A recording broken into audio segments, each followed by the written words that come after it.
Welcome, everybody. Hey, Jeannie. Hey there.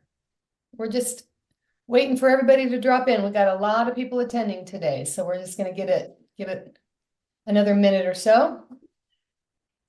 Appreciate the MAPS coaches being here. Saw Lucas. I see, oh my gosh, it's really filling up. I see Dale in here. Elizabeth. We got lots of MAPS coaches, so thank you all for being here. Thank you for doing this. This is great. My pleasure. My pleasure. Hey, Maps coaches, go ahead and put Maps coach next to your name so that if you do end up replying to somebody in the chat box, that they know that you're a Maps coach. That would be very helpful. Thank you. Okay. Well, I have this straight up top of the hour. I know there's a lot more coming, but we're going to get started because oh, look at Lucas's baby. Hi, buddy. All right, so thank you for being here for Profit Camp. Being here tells me that you're looking to increase your skill around finances or your coaching around it, and I appreciate every one of you being here for that. If you don't know me, my name is Jeanne Osness. I am a MAPS coach, and I'm also the author of Profit Camp, which I wrote with the help and direction of Gary Keller. So Gary tells us that when our business owners get serious about profit, their entire world can change. And I know that for a fact because I've experienced that. So as some of you might be aware, in the development of this course, I spoke to a lot of very high producing agents who are selling sometimes millions of dollars in volume, grossing well over $1 million, and yet their profit was extremely low. Now, if talking about numbers and finance and money makes you nervous, you're in the right place. Just true confessions, I really didn't have a grasp on my financials until much later in my adult life. And I certainly didn't operate off of a budget, personally or in business. If I wanted to purchase something and I didn't have any cash or money available in my checking account, I just put it on a credit card. So I finally made it my mission to understand all of this around the finances. So I studied, I researched, I worked with bookkeepers to help understanding budgeting, profit and loss statement, balance sheet. And I created budgets for my household, for my business. I made a lot of failures along the way. And I was shocked to find out how many other people were just like me with limited understanding and knowledge about money and finance. So they just didn't want to talk about it, right? Especially adults. So I realized that this is a real problem, and I felt called to do something about it. So I've had the privilege to help now countless agents and small business owners not only understand their finances, but are now running a very profitable business, using their profit of their business in very intentional ways to have a business worth owning and a life worth living. There's one individual that I coach that when he started, we started coaching together, he had no clue about his finance, and now proudly tells me every month what percentage of profit he has, and he's over 60% profit. So a lot of that is what led up to the development of Profit Camp. So with that, before we jump into the materials, we're going to hit a few just real quick housekeeping items. First thing is this course is not recorded for distribution. The legal team will not allow us to do that. And this course is designed also to be participatory. So if you have questions, comments, you can put them in the chat box, or you can also just simply interrupt me, take yourself off mute, and ask your question. Because our desire is for you to come out of this course with a greater knowledge as to how to run your business or coach around the businesses and have your life be more profitable in many ways. So we have also presented this course numerous times. And I'm really confident that I'll probably most likely answer the majority of your questions throughout the course today, because we've taken the questions that we've seen come up over and over, and we've actually added them into the presentation. So you might want to hold off on asking questions for a bit. From time to time, I am going to stop and say, okay, is there any questions on the section that we just covered? And also, just to be fair, You may ask a really great question, and I might ask you to hold that because I know that that's coming up later in the course and you'll get your answer then. After about 90 minutes, about an hour and a half, we're going to take a very, very short break, 10 minutes. You can run to the restroom, refill your water bottle. I'm going to let my dog back inside, stand up, take a breath, whatever you need to do. Then we're going to start right back again. So please know this is really only going to be 10 minutes. All right, with that, let's get into the fun stuff. Here on page 2 of your workbooks, and I don't want you to take this lightly. On page 2 of your workbooks, please read all the way through the notices there, and also that copyright and telemarketing notice. I'd like you to go back down to the bottom of where it says the telemarketing notice, and I'm just going to read this with you. So please never. This is a newer warning, just so you know, from about a year and a half ago that our legal department came up with. I just want to make sure that you're aware of this. And this is a big change to the TCPA. So never call or text a number on the do not call list. Do not use a dialer to call a cell phone or leave artificial voice pre-recorded message. Callers who violate the National Do Not Call Registry and the Telephone Consumer Protection Act face potentially catastrophic legal damages. And I have seen these get into over $100,000 per incident. So be very careful about that. Okay. Let's get into stuff. In your workbooks on page 4. Just very quickly, I'd like you to take just a quick minute and rate yourself on each one of these. Rate yourself from strongly agree to or strongly disagree to strongly agree. So number 1, I fully understand the KW MREA budget model and how it impacts my business decisions. So where would you put yourself? Strongly disagree, all the way up to strongly agree. Just check a box. You're not going to share this with anybody. This is just for your reference. The second one, I set a yearly profit goal and take that amount from my business on a set schedule. I set a monthly or a yearly profit goal and I take it out regularly. Third one, I have written goals as to what I will do with my entire profit for the year.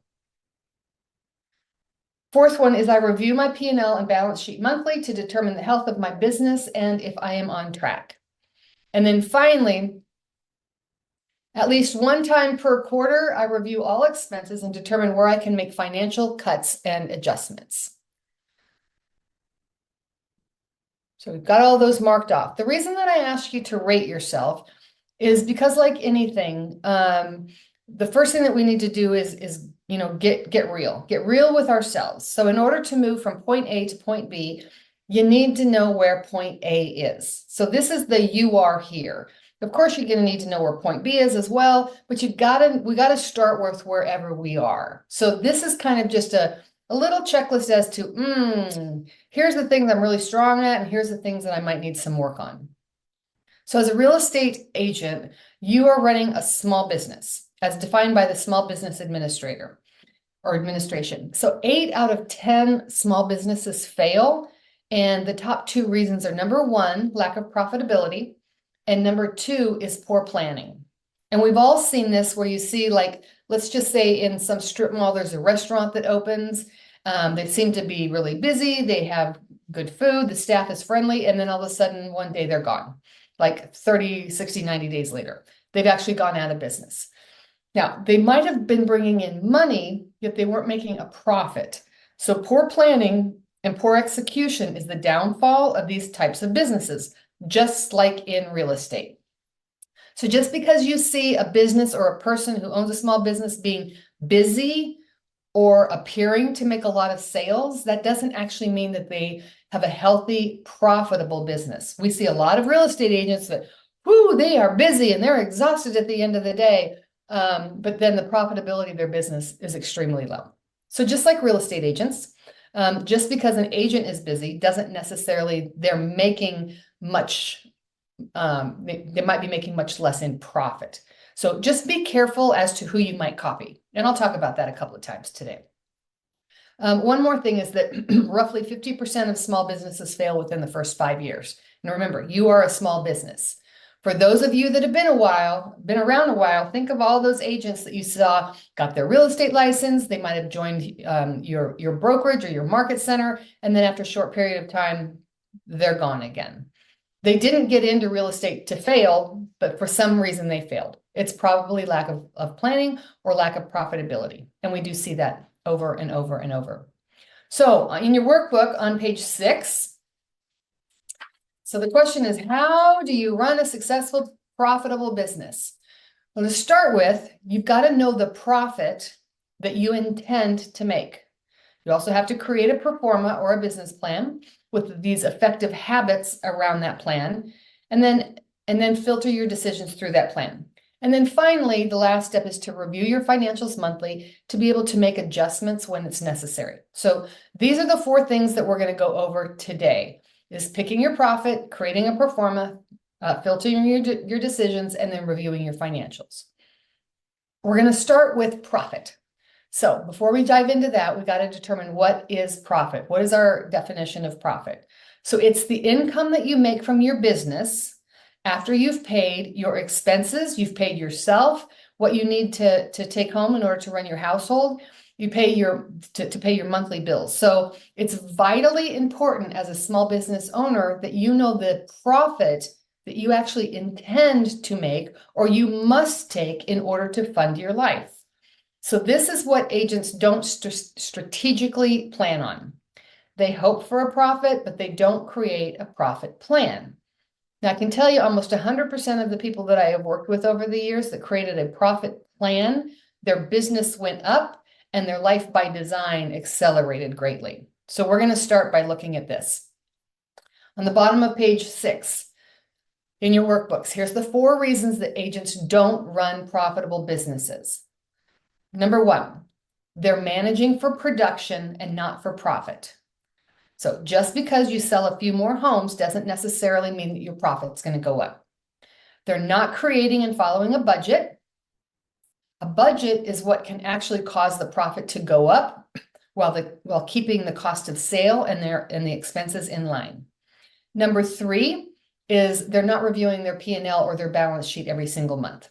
They don't know the health of their business at any given time. And then finally, number 4, they're just spending all of their profit, not thinking strategically how they might need to reinvest some of that profit into their business, which will then create even greater profit in the future. So the way I want to look at it is profit is not supposed to be just a fun idea or something to hope for. Profit can actually be a habit, and we're going to bake it so deep into our businesses that it actually becomes non-optional for us. So your profit is going to depend on 2 things: your efficiency and your effectiveness of your habits. Your efficiency and your effectiveness of your habits. So flip on over to page 7. Let's look at this quote down at the bottom. It says, the cost of your bad habits is your future. Your outcomes in life are often the lag measures of your habits. I would say our outcomes in life are always the reflection of our habits. So a habit is an unconscious pattern, practice, or routine. So if the habits, the unconscious patterns, practice, and routines that we currently have created the life and the business that we now have, we then obviously must ask ourselves, well, what are the habits that we have that are actually causing the profit we have or the lack of the profit? So it's a great idea or a great practice to interrogate your usual activities, your habitual activities that you do every day, your habits, and take a look at them and determine, are they actually still serving you the way that you want them to serve you? If profit is important to you, then doesn't it make sense that we make sure we have and create habits for activities that will actually support our profit goals, not just our production goals? So we have what we call lead measures and lag measures. Lead measures are actually the activities that you do that creates the results you want. Lag measures are those results that you get from those activities. Far too often, agents focus on lag measures versus on the lead measures. So let's give an example. And you're welcome to open up the chat and you can throw some of your answers in here. If I want to get into better physical condition, what would be some of the lead measures that I could take? Put your answers into the chat box. Exercise, Planning your workout, change your diet, exercise. Lots of exercise, food planning, meal planning, more water, personal trainer, have a written plan. Yeah, you guys are getting it. Okay, so these are, oh, I like that one. Rest, prayer, sleep. Yes, yes, yes, yes. Plan to work out and how long I will work out for. Yeah, actually have a plan. So those are good lead measures. So what would be the lag measures that we could see if those activities are actually working? Put those into the chat. What would be our lag measures? Lost weight, better shape, firmer muscles, more clarity, more energy, we're getting stronger, yo-yo dieting, more energy, more muscle. Yeah, you guys are getting it. So the lead measures are the activity, the lag measures are the results that you get. Exactly. So let's look at some of the lead measures and the lag measures of running a profitable business. This is on page 7. You've got some section in your book if you want to write some of these down. Or maybe they're already in your book. Well, let's look at the lead measures first. So lead measures, plan profit goals in advance. And I'm going to teach you today how to do that. Next is take out profit monthly. Create and follow a GPS or a business plan that actually supports your goals, your business goals and your profit goals. And then be held accountable to your activities. Okay. So some of the lag measures might be that you see a more profit in your business goals that are being met. You're experiencing what I call that life worth living, that life by design rather than by default. Maybe have some lower stress, maybe increased fun. Maybe you're actually getting out and doing more things. You're just actually having that life worth living rather than just getting up and doing the daily grind. So when you make the lead measures your habits, you're raising the likelihood of running a successful, profitable business.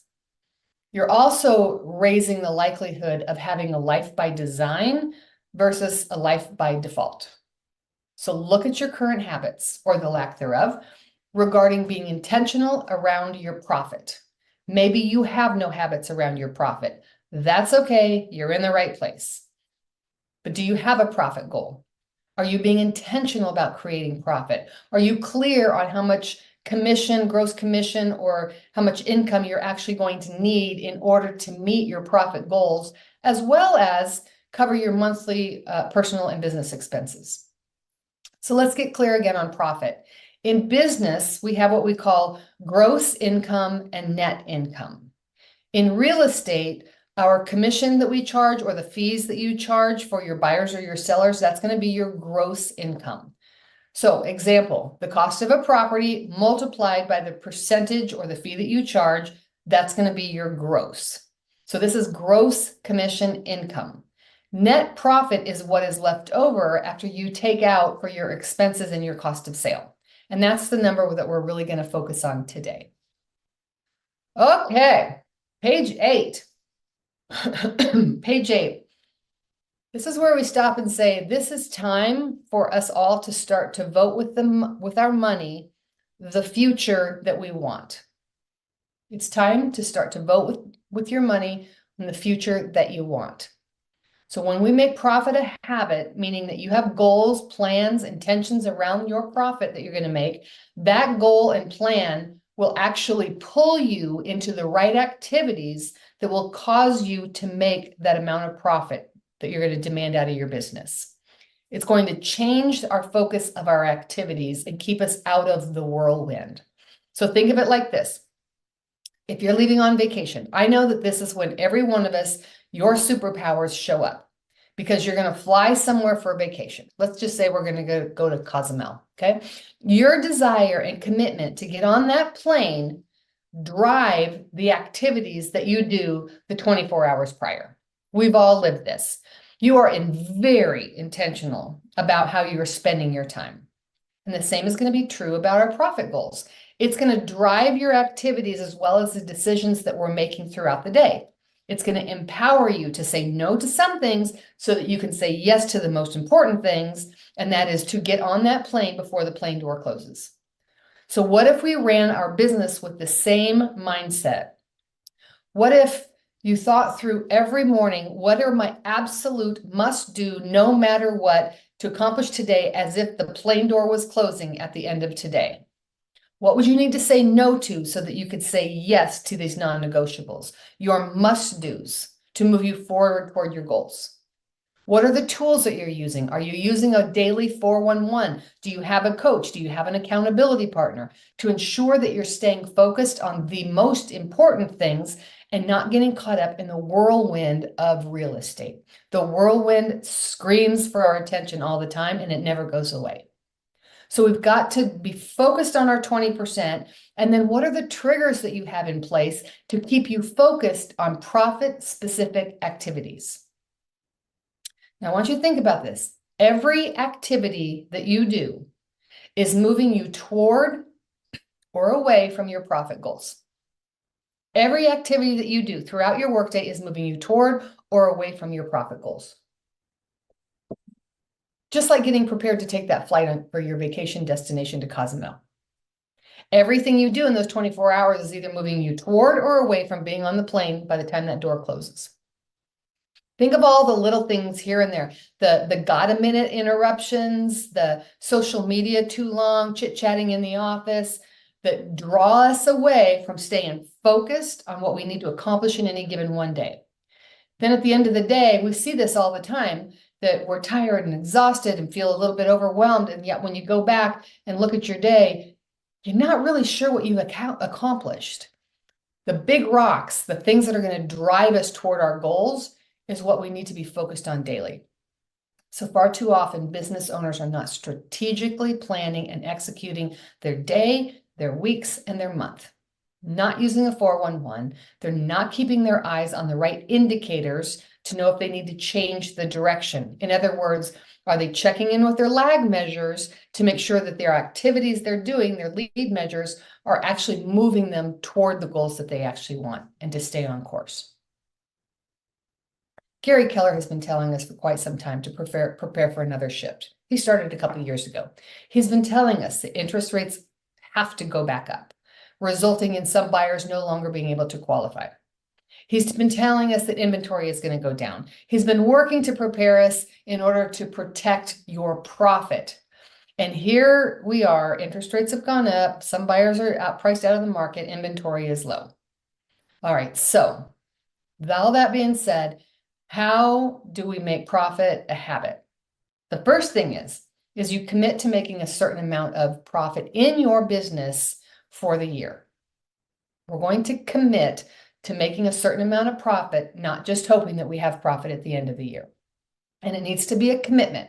It's not a hope to, try to, it's a commitment. You make adjustments to your expenses to ensure you're going to hit your profit goals. You watch your cost of sale. You watch the habits that you're doing that are actually going to drive you to the income that you're demanding out of your business. Then you take a predetermined amount of profit out of your account every single month and put it into a separate account. And I like to call that the Life by Design account.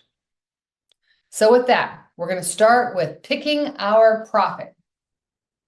Picking our profit. So here's another Garyism. You wouldn't work for a company for any dollar amount. You would want to get the pay that you're actually worth. Determine the profit or your worth, and then set your bar as to what you will net out of your business this year. So in essence, if your plan does not include paying yourself what you're actually worth, then you probably should just go get a job and somebody will pay you your worth. If your worth is $100, $200, $500 per hour, then as a business owner, shouldn't we be ensuring that you are paying yourself first before you're paying others? Should you make sure that what you're doing throughout the day is worth that $100, $200, $500 per hour? Is every activity that you're doing throughout the day an activity that you would pay somebody your dollar per hour to do it? So if my dollar an hour, let's just say my dollar an hour is worth $200 an hour. What are the activities? I need to look at what are the activities that I am doing that I would not pay somebody else $200 to do them for me? What are the activities that you're doing that you would not pay somebody your dollar per hour to do for you? Scrolling through social media for an hour. Would you pay somebody $200 an hour to do that for you? If not, then why are you doing it?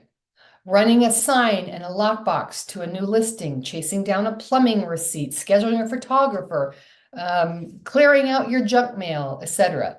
If my dollar per hour, let's just say I figured out my dollar per hour is $200 an hour. I can hire somebody to manage my listings for maybe $25 an hour. I can use that same hour to work on my dollar productive activities, and I still come out $175 ahead. This is the key. This is the key to make sure that we are leveraging out the things that are not dollar productive activities for us. We can use that same time to work on dollar productive activities. And please don't leverage out things to others just because you don't want to do those things. Leverage is so that you get more time back for the most important thing, which is your dollar productive activities. So as a MAPS coach, I find that the number one issue that agents struggle with is not what they think it is at first. It's not that they don't have enough leads. It's not that they don't have the right people on the bus or on their team. It's not that they don't know how to buy and sell homes, handle objections, survive in a shift in the market. While all of those issues are certainly very real to a lot of agents, the number one issue that I see is they don't know how to run a profitable business. Focusing on running a profitable business is going to help them to create that leverage or the right habits. We often don't even give profitability a thought. They hope for a profit. They say they want to be able to pay their bills. They hope to have enough to pay their taxes, hope to be able to take their family on a vacation, but they don't start with focusing on profit. And that's the number one issue. And yeah, all those other issues are important, but you got to stand with focusing on profit. And this will make more sense as we go through the course today. Excuse me. When you start with profit, all of your decisions are then going to be made through that lens. You will live and work more frugal. You'll think twice before you need that super cool widget that everybody else in the market center is getting. You may even realize you need more leverage, another person on the team, so that you can stay in your dollar productive activities and leverage those less dollar productive activities to somebody else, allowing you to make more money while you're also getting time back. So here's another very important thing you might want to write down that Gary says. Quit getting advice and copying each other unless you've seen that person's P&L. Quit getting advice and copying each other unless you've seen that person's profit and loss. Just because they're paying for X or buying Y, it doesn't mean they can afford it. Be very careful who you are taking advice from and who you're copying, because the debt that anyone carries is invisible to everyone else. The debt that any one person carries is invisible to everyone else. See, the reality is, and I've seen these P&Ls, some of them have way more debt than they have income. Now, I'm also certain that some agents are profitable, yet I question, are you as profitable as you possibly can be? Are they perhaps settling? Are they being the very best version of themselves, for their lives, for their families, as they can be as a small business owner? So regardless as to why people first got their real estate license, let's make sure that you're not just a realtor. You're not a realtor, you're not an agent, you are actually a business owner, running your real estate business as a business. Because there are no successful business owners in any industry who do not regularly look at their numbers, dissect their financials, and hold their money accountable. So an undefined financial purpose equals undefined financial need.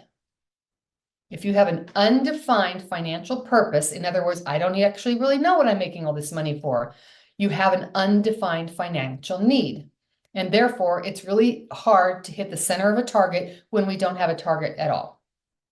If you don't have a defined purpose, financial purpose, also known as your profit goals, then you will have an unknown financial need.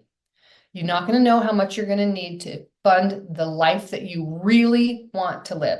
So how will you ever know if you're winning if you don't actually have the goal? It's not fair to just shoot an arrow at the wall, run up to it, draw a circle around it and tell everybody, look, I made a bullseye. You're just cheating yourself. So let's go on to this one. If you are selling real estate to pay your bills, then you are a real estate agent. If you're selling real estate to pay your bills, you are a real estate agent. If you're selling real estate to fulfill a purpose and have a life worth living, you're now running a business. You're now running a business. So let's look at what we call our consumption meter. This is not in your workbook.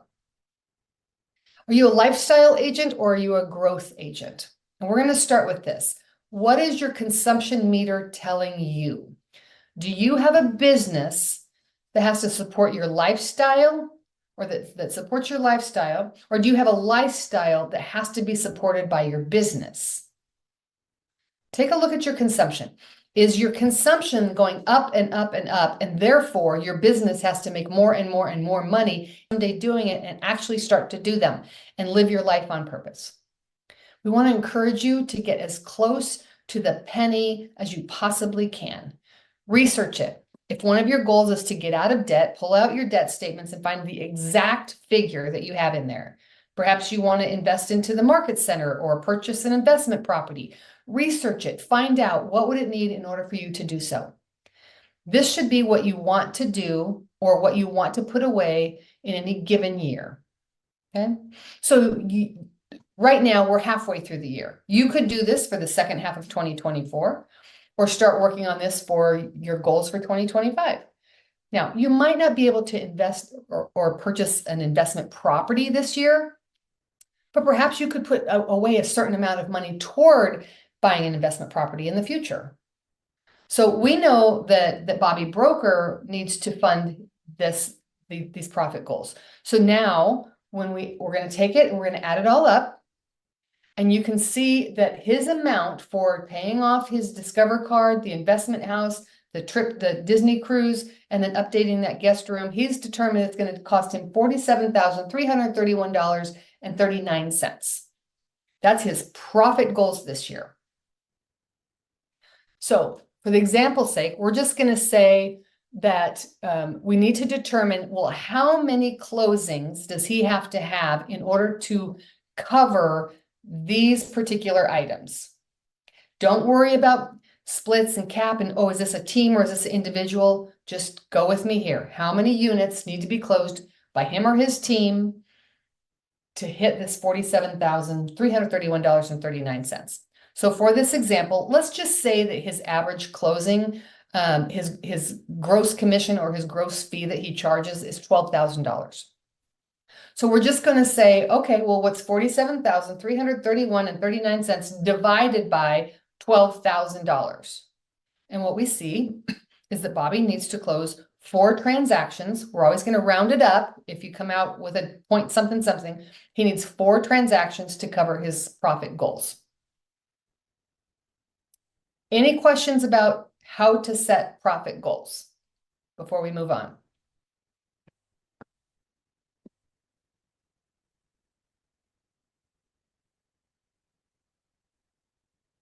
I'm not seeing any in the chat. I'm going to tell you a really quick story right now. Some of you have heard this. I want you to live your life by design and start immediately, because you never know what life is going to show up and put on your front door one day. You never know. Life never sends a save the date card, right? Hey, just save the date 30 days from now, you're going to get rear-ended or somebody's going to get sick or whatever it might be. And I want you to live with no regrets. So start to live your life by design. Very quick story. At Christmas in 2018, my youngest son at the time was 32 years old and single. And he told me at Christmas time that one of his dream things to do is for just he and I to go to Italy together for a couple of weeks. He studied abroad when he was at University of Georgia and wanted to take me there to kind of show me his experience. I'm thinking, I have a 32-year-old son who wants to be alone with me in a foreign country for 2 weeks. The answer is going to be yes. So we dug into it, we studied it, we looked at everything from what's a hotel and flights and the bullet train all the way down to a piece of pizza is going to cost us, and we came up with a budget so that 1 year from then, the following December, we wanted to go to Italy for 2 weeks together. So we created a budget. Every month I put away a 12th of that into our profit fund for our trip. In December of 2019, he and I actually got on a plane. We flew to Rome. We traveled around Italy a bit. We had the incredible 2 weeks in Italy. I got to go see Cortona, where he studied abroad, and we went to Florence. We went all over Rome. We got to meet the Pope. I mean, we had an incredible trip. We came home on Christmas Eve of 2019, having an incredible trip. Do y'all know what happened 3 weeks later? Rome had its first case of COVID. And our country, the world, shut down for basically 2 years. I have no regrets over spending those 2 weeks purposely with one of my adult children, because now I know, first of all, we got to have that time. And the other piece is that I also know that there is no chance whatsoever that that son, who's now 38, and I could ever go to Italy alone again together. And the reason is he got married last year to a Roman art historian, and his wife is not going to let us go to Rome without her coming along. So we live our life by design. So what are the things that you say, one day I want to? And now it's time for you to actually start to vote on your future with the money that you have. Okay, with that, let's keep moving. Let's keep moving. Now, you know how to set up your life by design goals, and I want you to really dig in and find out how much money it's going to cost you. Divide it by your average closing payment, whether it's a fee or a commission, and that's going to tell you how many units we're going to take for our life by design goals. The next is having a personal budget. A personal budget. So in order to fill out your life by design form, as you see in your books, you're going to need to have a personal budget. If you do not currently work from a personal budget, this exercise could greatly change the rest of your life. It's imperative to know where your hard-earned money is actually going. Remember that you are betting on your future with every dollar you spend, keep, or invest. And I want to say this about having a budget. A budget is not to limit you.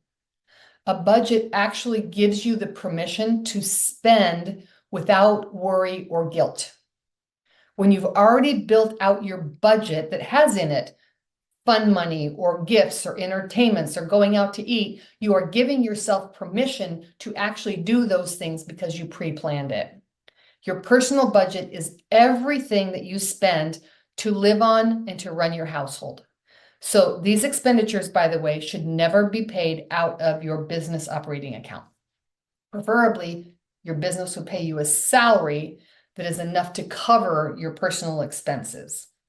So we may have, there might be, just as a caveat, there might be like some things like a benefit, like let's just say your health insurance.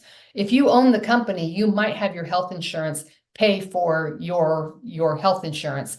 That's okay. It's just going to go on your business expenses, not on your personal expenses. But please make sure that you talk to your CPA to make sure that you set that up the correct way. So things that are not paid for with your business account, your kids' cell phone bills, your vacations, your car payment, unless your business actually owns your car, your Botox, things like that we need to steer away from using our business credit card to pay for these things. So we're talking about your personal budget, the things that you need in order to run your household. If you look on page 13 in your workbooks, we've come up with a personal budget worksheet for you. We know that it's not completely all comprehensive list, yet it's a sample of a personal budget to get you started in thinking. Now, I do work with a client I've worked with for a couple of years that when we started this together, he and his wife were incredibly opposed to running off of a personal budget. It felt like there was too much tracking and it was too much, trying to control their lives. And if they wanted to spend, they just wanted to do it. And we worked through. We finally got to where we created a personal budget. Here we are a few years later. They are the most savvy, financial, frugal people that I personally know right now, who are having an enormous life by design, really high profit in their business. And they are watching all of what we used to be that frivolous spending that they did, keeping it, because remember, we vote on our future with every dollar we spend, keep, or invest. And they're now having huge lives, getting ready to buy their second home, invest into another company. They went to on their dream vacation last December to a very expensive hotel in New York City. I mean, they're just living a life by design. And they were living, quite honestly, not even quite check to check to check prior to them actually going through this exercise. So again, this is not all comprehensive, but this is going to give you a good idea to get started on creating a personal budget. Now, on this worksheet, these are monthly, most often costs, or planned costs. So I know that, like, for instance, I don't take my dog to the vet every month, yet I can figure out kind of on average how much I spend every year. I'm just going to take that number, divide it by 12, and that's going to be my monthly budget for the vet. So remember, the numbers that you're going to fill out here on your personal budget worksheet are monthly numbers. So if there's something, personal household payment that you make like quarterly, like let's just say an HOA, we pay that once a quarter. Divide your quarterly bill into 3, and that's how much we're going to actually be setting aside per month, so that when the HOA bill comes due, we already have that money and we have it in our account. So please don't have a personal, if you don't have a personal budget, how do you know how much money you need to take home every month without guessing? So wherever possible, you should fill this out to the penny, and not just round to the nearest dollar. If you choose to round, please always just make sure you round up. So your personal monthly budget should not include putting away money for vacation or paying off credit cards or college funds or stock market. Those go under your life by design goals. This is only to run your household. Okay. So if there are things that you, again, pay quarterly, that means that there's also going to be time that there's more money in your personal checking account at the end of the month. Because remember, we're putting money aside for the vet bill or maybe the HOA or whatever you pay quarterly. So just don't get tricked into thinking, oh, if there's extra money at the end of the month, we can go spend it. No, we're banking that for later when those quarterly or yearly expenses come around. All right, so how do you figure out your monthly budget and making sure it's accurate? So a lot of you won't like this, but I don't care. If you want to do this and do it right and master your financials and take hold of them rather than your financials taking hold of you, I'm going to encourage you to do this exercise. So go and pull out your bank statements or any credit card statements that you use for personal expenses. And you're going to need the last 12 months worth. Yep, all 12 months. Don't cheat yourself. All 12 months. And you're going to go through every single item on every one of those statements and mark the category that they should be into. Is it gas, food, liquor, hair, eating out, groceries, gifts, clothes, whatever it is? Once you've completed all 12 months, you add them all up, divide by 12, and then that's your monthly budget from here forward. Don't cheat a single item. Oh, that's that one-off I had that one time and I'm never going to have it again. You will have it again. It's just going to be something different. It might not be the exact same thing, but I guarantee every one of us always have a weird one-off expense that comes up every year. And wouldn't you rather err on the side of caution and be prepared for those and not have to steal from like your kid's educational fund to cover expense that you hadn't planned on? So please trust me. I've seen this work hundreds of times. Going through all 12 months also is going to help find those things that you forgot about that come up yearly that may not come up every month or every quarter. And Amazon renewal fees.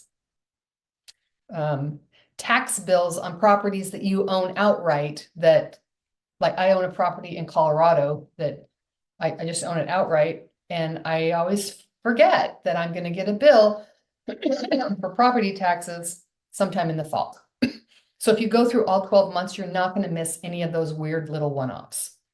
So a personal budget is just that, it's your budget. Sorry, my allergies are really bad. It's not a number just to aim for. It's a budget. I'm amazed how many people I ask, how much do you need to take home every month to cover your personal business or your personal expenses? And their answer usually starts like this: oh, somewhere around. And I'm like, well, that's a wrong answer to begin with. It's not somewhere around. Excuse me. So let's figure out how much every month that you need to be taking home. Okay. Okay. We're going to take a break shortly so I can go cough. Again, there are no leftover funds in your checking account if at the end of the month. If there are leftover funds, don't fool yourself in thinking that you have extra money to go spend. Now, here's a budget, so you are not allowed to overspend in any of these categories. Hold your hard-earned money accountable. You're creating your life worth living. Excuse me. So in doing so, remember that you're betting on your future with every dollar you spend or keep. So when you do a deep dive into your spending, you're going to also discover some of the habits of your spending. You'll discover where you can make some tweaks, perhaps even cancel some of those subscriptions that you paid for back in COVID days or Peloton for 2 years. You know, things like that. Take a look at some of the frivolous spending. If you're primarily cashless, you pay for everything with a debit card or credit card. Go through a few months of your credit card statements and add up how much you're spending $10 or less on frivolous things. I did this with somebody a few years ago, and he discovered that his one-offs, stop for a cup of coffee, a bag of chips, go grab a sandwich, a little candy bar here, whatever it was. He was spending almost as much in those one-offs, $10 or under, that he was for groceries in any given month. That hurt a lot. Then we took it up to $20. Okay, everything between $10 and $20, how much? Lunches, pizzas. I mean, you can't get out of Panera for less than like 15, 20 bucks now. Drinks after work. The dollar figure to him was just sickening. He then put a personal budget together. He now took what he was spending frivolously, put it into a savings account, and 2.5 years later, he had enough for a down payment on his first house. So using what makes me nervous is using credit cards or debit cards make our spending temporarily invisible. We're unaware of the total amount of our spending, of a few dollars here, a few dollars there. It's so easy to swipe a card. Then we get our credit card statements and wonder, how the heck is our balance that high? Little chips, a little coffee. Or you could have an investment property and increase your net worth. So it's your decision because you get to make choices every day, every dollar. So hold your money accountable. So little spoiler alert. This has been really interesting to watch over the years. As you go through and determine your personal budget, some of you might get surprised on a couple of items of how much you're spending on these. And previous to COVID, it was alcohol and eating out. Then we got into COVID, and what we found were people were spending less on eating out, but more on DoorDash and alcohol. Then, interestingly enough, once the companies started opening it up again a bit, they started to go out to eat again, and yet their DoorDash didn't go down because they had now created a habit of how easy it is to just order DoorDash, but now they were actually spending the same amount in DoorDash as well as starting to go out to eat again. The greatest way for you to get in control of your finances is to start with, where am I spending to begin with? All right. Any questions on the personal budget being filled out? So let me go back in here. Are you opening a separate savings account to hold the extra money that will be needed for household expenses? Jocelyn, that is a fantastic question, and I'm gonna say, if you need to. I work with some people that they're like, if I see money in my account, I'm gonna spend it. So I'm gonna open up a separate account to put my extra funds that come up quarterly or yearly. Others are just like, nope, I'm gonna run by my budget and I'm just gonna stick to it and not worry about it. So whatever I say, whatever would work for you is the way that you should do it. Now, I do recommend that you set up a separate account for your profit goals, right? As you take profit out of your business monthly, put it into a separate savings account. In fact, I like to put it into an account that I can't easily or quickly get to. I've used off and on Synchrony Bank, which is an online banking system where it takes me 3 business days to get money out of that. And there is no credit or debit card attached to it. It makes me slow down and think, do I really want to purchase this one particular item? So whatever works for you. I'm gonna mute myself for a second. Sure. So I do have a high yield savings account. Mhm. And so my extra money I put in there, but it's like a catch-all for like the extra money, the life by design, like it's all in there. And so now I'm thinking like, should I separate it? Should I not? But I see now with the profit, that should be a separate account. So that does help. Yeah. So thank you. I would highly recommend that. Just because it's, first of all, a couple of things. First of all, I don't want you to accidentally spend it. The second thing is, it's really, really fun to watch your profit savings account grow and see that that money is in there and know that it's actually tagged for that. I mean, I have one guy that has a thermometer in his office that he puts up and he's just watching it go up and up and up and up. And that helps to remind him of to make sure he's focused on the dollar productive activities and not caught off in the whirlwind, because he wants that thermometer to go up every single month. So whatever works for you and the disciplines that you have in place. Okay, back to that, because we're going to talk about that later. Actually, we're going to talk about it really soon. I'm going to talk about it right now. Once you have your personal budget filled out, you can then add this to your Life by Design form, but make sure that when you do, back on, I think it was on page 10 is your full Life by Design form, make sure you put in annual amounts, not monthly. So make sure you put annual amounts. So the question that Chantel just asked is one that we get almost every time that we run this course at this time.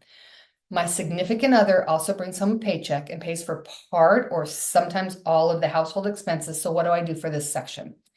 Here's my suggestion. How guaranteed is that significant other that income will not go down or go away?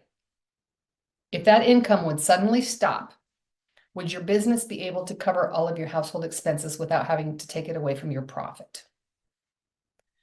What would you feel if you created enough income to cover all of your personal household expenses, even if they were not necessarily needed? It's up to you. Would that give you and your significant other more peace of mind? At the end of the day, it actually is your decision. I've just too often seen that the other income in the house is suddenly gone, and now the business cannot support the household. So what I've recommended to some people is, what if you actually made enough to cover those expenses, put those in a emergency expenses account or in your emergency fund account, in the event that, God forbid, something would happen and you no longer have that second income, or somebody gets sick or hurt or whatever it might be. I just don't want you to lose your business or get into really financial problems as a result. Make sense? It's empowering. Great point. Don't you deserve that? Feels like we'd be total sugar mama. Oh yeah, I like that.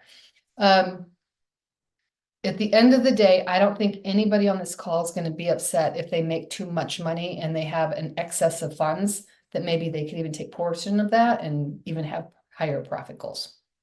So I like to err on the side of caution, primarily because I enjoy sleeping. And when I have financial problems, I don't sleep as well. Okay, so with that, I have filled out Bobby Broker's numbers here on the slide for you. As you can see, Bobby's grand total for his personal budget is $93,172.63. And I know we just kind of put them all in big bucket items for this slide, but you get it when you look at your form, right? So if you take that number, his 93,172, divide that by his average pay or commission or fee that he charges, that $12,000, what we now find is that Bobby needs to close 8 transactions to fund his personal budget throughout the year, his personal budget. So far, we know that Bobby Broker needs 4 closings for his profit goals and 8 for his expenses. So far, let's just say it's the beginning of 2025, we know he needs so far 12 sides to be able to close. Everybody with me on that? Okay, I'm gonna take that as a yes. So real quick, we're gonna divert away from our Life by Design form, and I'm gonna talk about the path of money. The path of money. Now, this is your personal money.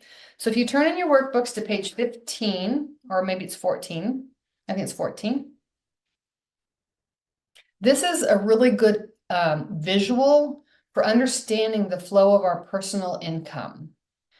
And I know it seems kind of elementary, but until I actually saw this and Gary and Jay were sharing this with me as it was being created, I never had really thought about my income in this way. So let's take a look at it together. So at the top, you can see there's only 2 options for money to come in. You either have human capital, meaning you work for your money, or you have capital assets, which means that your money works for you. When that comes in, we call that cash flow. Whether it's money you're doing from a job or from whatever you're doing, your human capital, or if it's coming in as capital asset, we call that cash flow. There's only 4 things can happen with your cash flow. You can see it right here in your book. You can invest it, you can save it, you can donate it, or you can spend it. There really is no other options. You can invest it, save it, donate it, or spend it. So we've talked about investing, we've talked about saving for our profit goals, donating, that might be part of your profit plan. You want to be able to give to this 501c3 or community or church or whatever organization, or you might be choosing to spend it to pay for your personal household bills, right? Okay, so then if you're investing it, there's 2 basic investment choices. You can lend it or you can own it. These are the 2 basic positions for investing. So let's look at down now toward the bottom. You have passive. You can passively lend or own. So passive lending might look like a money market, CDs, bonds, T-bills, whereas owning might be you own stocks, you own REITs, which are real estate investment trusts, you own mutual funds. Now, on that passive side, the reason we call it passive is because somebody else controls it, not you. You don't control the bonds. You don't control the money market. You don't control the stocks. Somebody else controls those. The other side, which is active lending and owning. So if you were actively lending, that would be like you're owner financing something, or you're doing a private lending to somebody. Or if you're going to own something that on the active side, you might own a business, or you might own additional real estate beyond your personal home, right? So regardless, both of these can actually give you, not guarantee, but they can give you financial returns. So on those investments that you made, if they give you return, that financial return comes up and that goes all the way back up and around to its capital asset. That is your money working for you. So I want you to just really get clear that you only can do 4 things. You can invest, save, donate, or spend. And then if you want to invest it, you can lend it or you can own something. Period. So we're going to look at the path of business money later, but this is the path of personal money. So are you having to work for all of your money? That's human capital. Or is some of your money actually working for you, which is a capital asset? If you don't have capital assets, I would encourage you as quickly as you can to start to find ways for your money to actually work for you. Because Gary Keller tells us we are never going to get wealthy working for our money. You get wealthy by getting your money to actually work for you. And this is where he would recommend Rich Dad, Poor Dad. All right, so let's get back to the fun that we were having. Let's go over to page, we're going to get to about page 15, 16.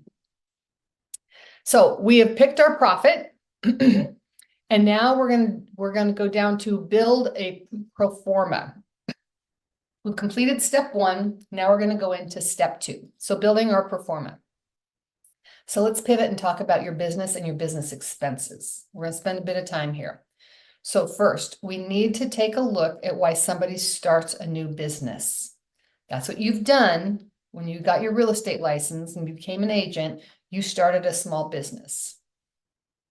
So our quote on the slide says that most people find something that they love and then they start a business hoping that they can make money at it. Most people find something they love, start a business doing it, and hoping that they can make money at it. Gary Keller tells us that this is the wrong approach. Okay, we didn't build a pro forma first. The story, he uses lots of stories. He used one's about a pet store, one's about coffee cups, but I'll just share the pet store one. I love animals. I love cats and dogs and frogs and birds and snakes and bugs and everything in a pet store, right? So then somebody says, I just love animals and I love pets. And gosh, if I could only work with animals, I would have so much fun. I should open up a pet store. So they go and they find a little place and they open up and they put a sign up and they say, pet store open now. But they hadn't built a pro forma. And we often see those small businesses that somebody, I have this love, I should go do that. Just because you have the love doesn't mean that you'd be good at doing it, right? I've known some incredible mechanics. They're the best mechanics. They went and started their own mechanic shop and it failed miserably because they didn't have a performance. They didn't have a business plan. So let's talk about how do we do that. Page 16 in your workbooks. What is a pro forma? We are about to dig into that right now. Number 1, these are your 5 steps to building a pro forma. It's basically setting yourself up for your business plan and thinking it fully all the way through to make sure that as you launch, you're setting yourself up for success as highly as you can. And it starts with our big why, which is our profit goals. So if you don't have a purpose for your life, you don't know how much money you actually need. If you don't have a purpose, which is your profit plan, whether it's to raise your net worth, to invest, to pay off debt, to put kids through college, whatever it is, if you don't know, then you don't know how much money that you're actually going to need. So if you became a real estate agent because you really like people and you really like houses, that's just not going to be enough to carry you through those hard, difficult transactions. So we went through the exercise to set up your financial profit goals. Are they in alignment with your values, with your big why, with your purpose? Your big why doesn't have to be some life-changing, world-changing event either. It also could change over time. So I've talked to an agent that her why is to leave a financial legacy for her special needs daughter to ensure that she gets the care she needs for the rest of her life, regardless of whether or not her parents are still alive or not. I've also talked to agents that their why was to own their first home. So what drives you? What is it that you want so badly out of your business that you're going to fight through those tough times? And you're going to buckle down, keep getting out of bed every single day and being your very best because your profit goals are the reason that you're doing this. Your profit goals. I can tell you, I've talked with a lot of agents. How much money do you want to make? I want to make $1 million. Why? I don't know. It just sounds like a great number. And I tell them, you're never going to make $1 million because there's nothing there that drives them to keep going when times get really rough. when times get rough. So the next steps in the pro forma is going to be the number of sales or GCI that's needed, or income that comes in. And in Keller Williams, we use the economic model for that. The third step is the activities required. We use the lead gen model for that. Number 4 is the cost of running your business. We use the budget model for that. And then who do you need? That's our organizational model. So as you're building your pro forma, we're going to look at, why are we doing this? How many sales do I need? How am I going to get those sales? What's it going to cost me to run my business? And who do I need to be able to help me through that? That's building a pro forma. So we're going to focus next on number 2 and number 4. That's going to allow us to finish our Life by Design form. So page 17 in your workbook, it's blank of what it looks like here on the slide. Okay. In your workbook, page 17, you're going to find, again, a blank of this portion of the Life by Design form for determining the number of units that you're going to need to close to cover your business expenses. Now, the example here on the slide has already been filled out to give you an idea of what this section might look like once it's actually completed. So we can see this is Bobby Broker again, and we can see that his total of his planned cost of sale and his expenses, and we're going to come back to Bobby in just a minute. Let's start with cost of sale.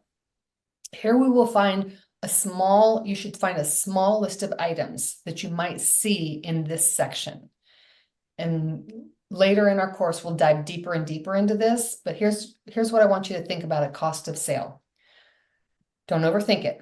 You have a cost because you had a sale. You pay a cap, a royalty, maybe splits, maybe a referral fee. You pay concessions because you actually had a closing. You have a cost because you have a sale. So we won't see a lot of items under cost of sale. Now we're going to talk more about cost of sale when we get into the profit and loss section of this course a little bit later. But I want you to now jump down to the expense section. There are 9 categories in the Millionaire Real Estate Agent book that our expenses should all fit into. And again, we're going to get deeper into these here shortly. These are the 9 categories. It's going to be your compensation or your salaries, benefits, things, lead generation, occupancy, education and coaching, office supplies or office expenses, communication technology, automobile, equipment furnishing, and insurance. And you'll see when we look at an actual sample profit and loss, sometimes things don't just perfectly slide into one of these categories. But I'm also going to teach you how to determine which of the 9 categories that you should put your expenses in. Is occupancy office space? Yes, and then a little bit more, Jill, but we'll talk about that. Notice, please, that there is no category under expenses that's called other. There is no room for other. In order to be able to run your business in the MREA fashion way and compare it to the budget model, you're going to have everything, all of your expenses in one of these 9 categories. Now somebody's going to say, where do I put my own salary? And I'm going to say, park that, because we're going to come back and talk about that in just a little bit. Okay. So now let's look back at Bobby Broker. Bobby has his cost of sale. So he's got a market center cap that he's going to pay, which is his is only $15,000. Royalty, everybody has a $3,000 royalty, and then his team member splits. So he obviously has a team of more than just himself, so he's going to have splits that he's going to be paying to the agents that are on his team. So we have his cost of sale of $143,768. Then he's got his expenses of the 9 categories, and what we can see is his total business expenses are $216,224 and change. So if we take now his cost of sale and his business expenses, add those together, that's $359,933.02. Right? So now what's Bobby going to do? He's going to take that number, divide it by his $12,000, which is his average commission check, And that's going to tell him how many transactions he's going to need to cover all of his cost of sale and business expenses. You're going to have a lot of questions around this. What goes in here? What doesn't? How do I do this? What about this? And we're going to get to all of those. But first, as promised, I told you we're going to take a 10-minute break. It's 23 minutes after the hour. At 33 minutes after the hour, we're going to come back and start again. Please do not disconnect. Put yourself on mute. You can take yourself off video. Let's go take a 10-minute break. We'll come back at 34 minutes after the hour, and we'll get started again. Page 18, you're going to see, I'm sorry, in page...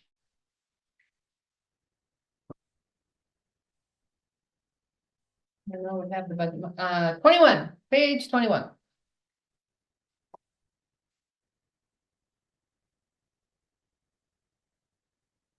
This is the budget model. This is a little bit different than if you looked it up in the Millionaire Real Estate Agent book, because we've done a couple of tweaks have been added to this just like by 0.1% from time to time. You have in your workbooks the most recent edition of the budget model. So we're going to go through and look at this together. At the top section, as you see on the slide, this is where we're talking about basically the money portions, okay? So if you look at here on the left, we have the different categories, and then across the top, this is where I want you to focus first, is on the GCI, which could be whether it's a percentage of that you're charging as a commission or a fee that you charge for working with a buyer or seller. So first we're going to look at just the averages. That's what these first 6 columns are. These are the averages as our researchers went out and found people in each one of these categories making roughly around this much of gross commission income, how much they were spending in cost of sale, what their gross profit is, which is income minus cost of sales, gross profit, how much they're spending in expenses, and then of course what their net income is, which is your profit. Okay, so in order for you to figure out, well, how do I kind of pattern myself or follow the budget model or figure out where I am in alignment with the budget model or I'm off, just pick which one of these categories is the closest to what you are anticipating as your GCI for this year. The far 2 right columns, you'll notice one is at $1 million. These are our best practices, not just the averages that we see out there. One is at $1 million and one is 2.5 million. 2.5 million is the model for the millionaire real estate agent. This is where we often hear about 30, 30, 40. It's 30% cost of sale, 30% expenses, 40% profit. That's how to pattern yourself after the millionaire real estate agent. But maybe you're not up there yet where you're making 2.5 million in GCI. So just pick the column that most represents where you are.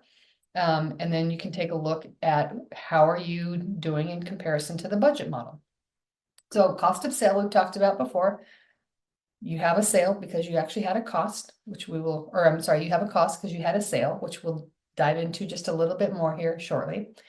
Then we also see our expenses, and then in each one of these we have the percentage. So let's just say you're in this 640. Your GCI this year you anticipate is going to be 640. The averages that we see is cost of sales going to run you about 33%, and your expenses are going to run about 37%. So this is when I was talking about putting all of your expenses into one of the 9 categories. This is why you want to do this, so you can actually compare with how you are running against the budget model. Okay, so that's the first section. Then if we go down below, these are the 9 categories. And you can see that these have changed just a little bit since the MREA first came out also. Up top, we used to have we called it salaries and benefits. Now it's called compensation, and there's 2 subcategories in there. So we have salaries and benefits, which is the people, whether they're on salary or 1099. These are the people that you pay to help you to run your business. And then we also have professional services. So these might be some organizations that you pay to help run your business. And I want you to think of it like this. A bookkeeper, a CPA, maybe an attorney. These are professionals that you hire them. It could be your financial planner. So these are the professionals that you hire that help you to, in one way or another, to be able to run your business. Okay, so that's what's going to go under compensation. I'll get to your question, Jen. I still see it in there. Lead gen. We're going to now have two subcategories. One is general prospecting and marketing, which is kind of the big bucket of where we spend our money to market or advertise our properties, and then or you know, or our company, or for buyers as well. But then we also have what we call our listing management. So I want you to think of listing management this way. The reason that we put in listing management is so that our agents could understand the true cost of taking a listing. Now, this is only going to be hard costs, not the soft costs. So the hard costs, listing management might include photography, staging, signs, lock boxes, the open house that you run, things like that. That's where we're going to put the listing management. Okay. Then we have the other 7 categories, which is occupancy. Think about occupancy. Oops, sorry, I must have touched something. Slides just went amok. There we go. Occupancy. Think of this as the dirt beneath your feet in order to run your business. So yes, it could be your office within a market center, maybe a cubicle, maybe you have multiple offices within your market center. It might be that you have a mega agent office. That's where this is going to go. This is also going to include, like, if you have a storage unit because you keep your staging items in there, that would go under occupancy as well. So we usually just see either the rent that you're paying to have a space within your market center or a storage unit. That's typically the only, every now and then there's another weird one off, but that's typically the only things that we see in occupancy. Coaching and education is just that. If you go to family reunion, or you're going to go to mega camp with us in a couple of months, or you're taking profit camp, or you're paying for a coach, that's what's going to go under education and coaching. One of the things to watch for under this category is when you travel for educational purposes, those costs need to go under education and coaching. So I know it's none of you, but I've heard of others that go to mega camp and they fly first class and they stay in the fanciest of hotels and they go out to eat a lot and then they buy drinks for everybody one night. That's all going to go under coaching and education. So one of the little hacks to really keep your budget in line is, do I really need the most expensive thing when I'm actually traveling? And if that's your choice, that's fine. Just know that that's one place that you can really watch your expenses when you're actually traveling for educational purposes. Next, we have supplies and office expenses. So office expenses are not going to be the office space you rent, but it's going to be like if you run copies there at the office, you know, those kinds of things that show up on your bill. Office supplies, think of it this way, the things that you would go to Office Max or Staples to buy, you know, paper and pens and folders and highlighters, you know, that kind of a thing. Just the supplies for your office. If you're doing a mailing, let's just say a just listed mailing, the cost of your postage is going to actually go under prospecting and marketing. If you just need a roll of stamps, because every now and then you have to put a stamp on something and send it out, I would recommend that you put that under office supplies. Communication technology is just that, like your telephone, not the telephone bill for your entire family, you know, and your spouse and your 7 children, and then you're also your brother and his wife. So this is what the communication that you need for running your business, and then also the technology for running your business. So if you pay a tech fee on your Keller Williams bill monthly, that's going to go in here. If you're using technology to run your business, that's going to go in here. And we're all using technology in one source or another. Okay. Automobile. This one trips a lot of people up. The budget model is created not to pay for your personal vehicle. I know you use it all the time for real estate, but unless your company owns the automobile, it's under your corporation name, your LLC name, that should be paid for with your personal expenses, not your business expenses. So under automobile, you'll see that the percentages are very, very low. The highest is 3%, and it goes all the way down to 0.6%. So this is going to cover things like, every now and then it might cover like a car wash, but it's going to be like tolls and parking and Uber or Lyft or however you're getting yourself around, that's what's going to go under automobile. Not your automobile insurance. That's if your company owns the vehicle, then it would go under here, but not your insurance if it's privately owned vehicle. Next is equipment and furnishings. Think about bigger things. One way to think about it is the big things that I plug in. I plug in my computer and my stand-up desk and my monitors and my lamps, and then also think about the furniture that you have, the chair. I also have a printer in my office. So the kind of the bigger equipment kind of pieces, that's what's going to go under equipment and furnishings. And then finally, under insurance, notice that these percentages are very low as well, because this is going to be things like, there's only be a couple of things that could go under here. Maybe your E&O insurance, or I know some of you live in states where you're required to have an umbrella policy because you drive people around in your vehicle. Things like that, that's what's going to go under insurance. So I'm going to pause because I know that we've got a lot of questions in the chat and other people probably have questions. So let me go through the chat ones first, and then I'll see if anybody else has questions in here. Okay, so that doesn't include what we pay ourselves for salary each month. Not yet. I'm still coming to you, Jen. Way to simplify it. Love it. Oh, thanks, Jocelyn. Can you address splitting out your office bill? Too often I see a line on the P&L that says office bill instead of splitting out our occupancy, E&O, insurance, and printing. There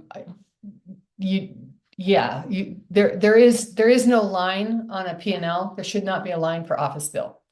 Your office bill should be detailed, and then your bookkeeper should break out your office bill into, this is how much for their office space, this is how much for their copies, this is how much for their tech fee, and put it then into the correct categories.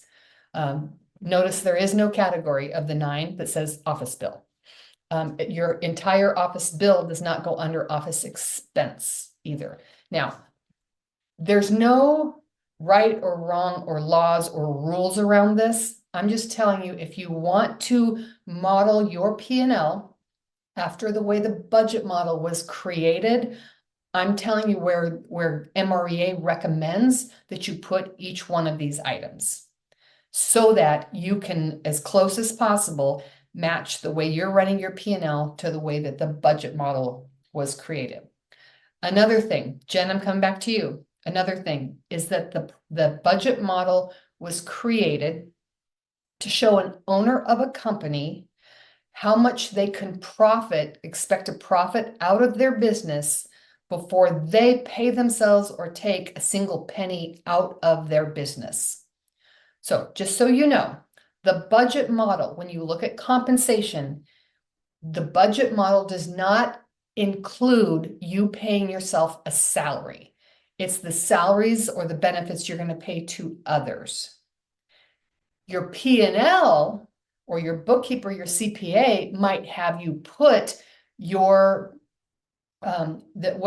salary you pay yourself under compensation, which is fine.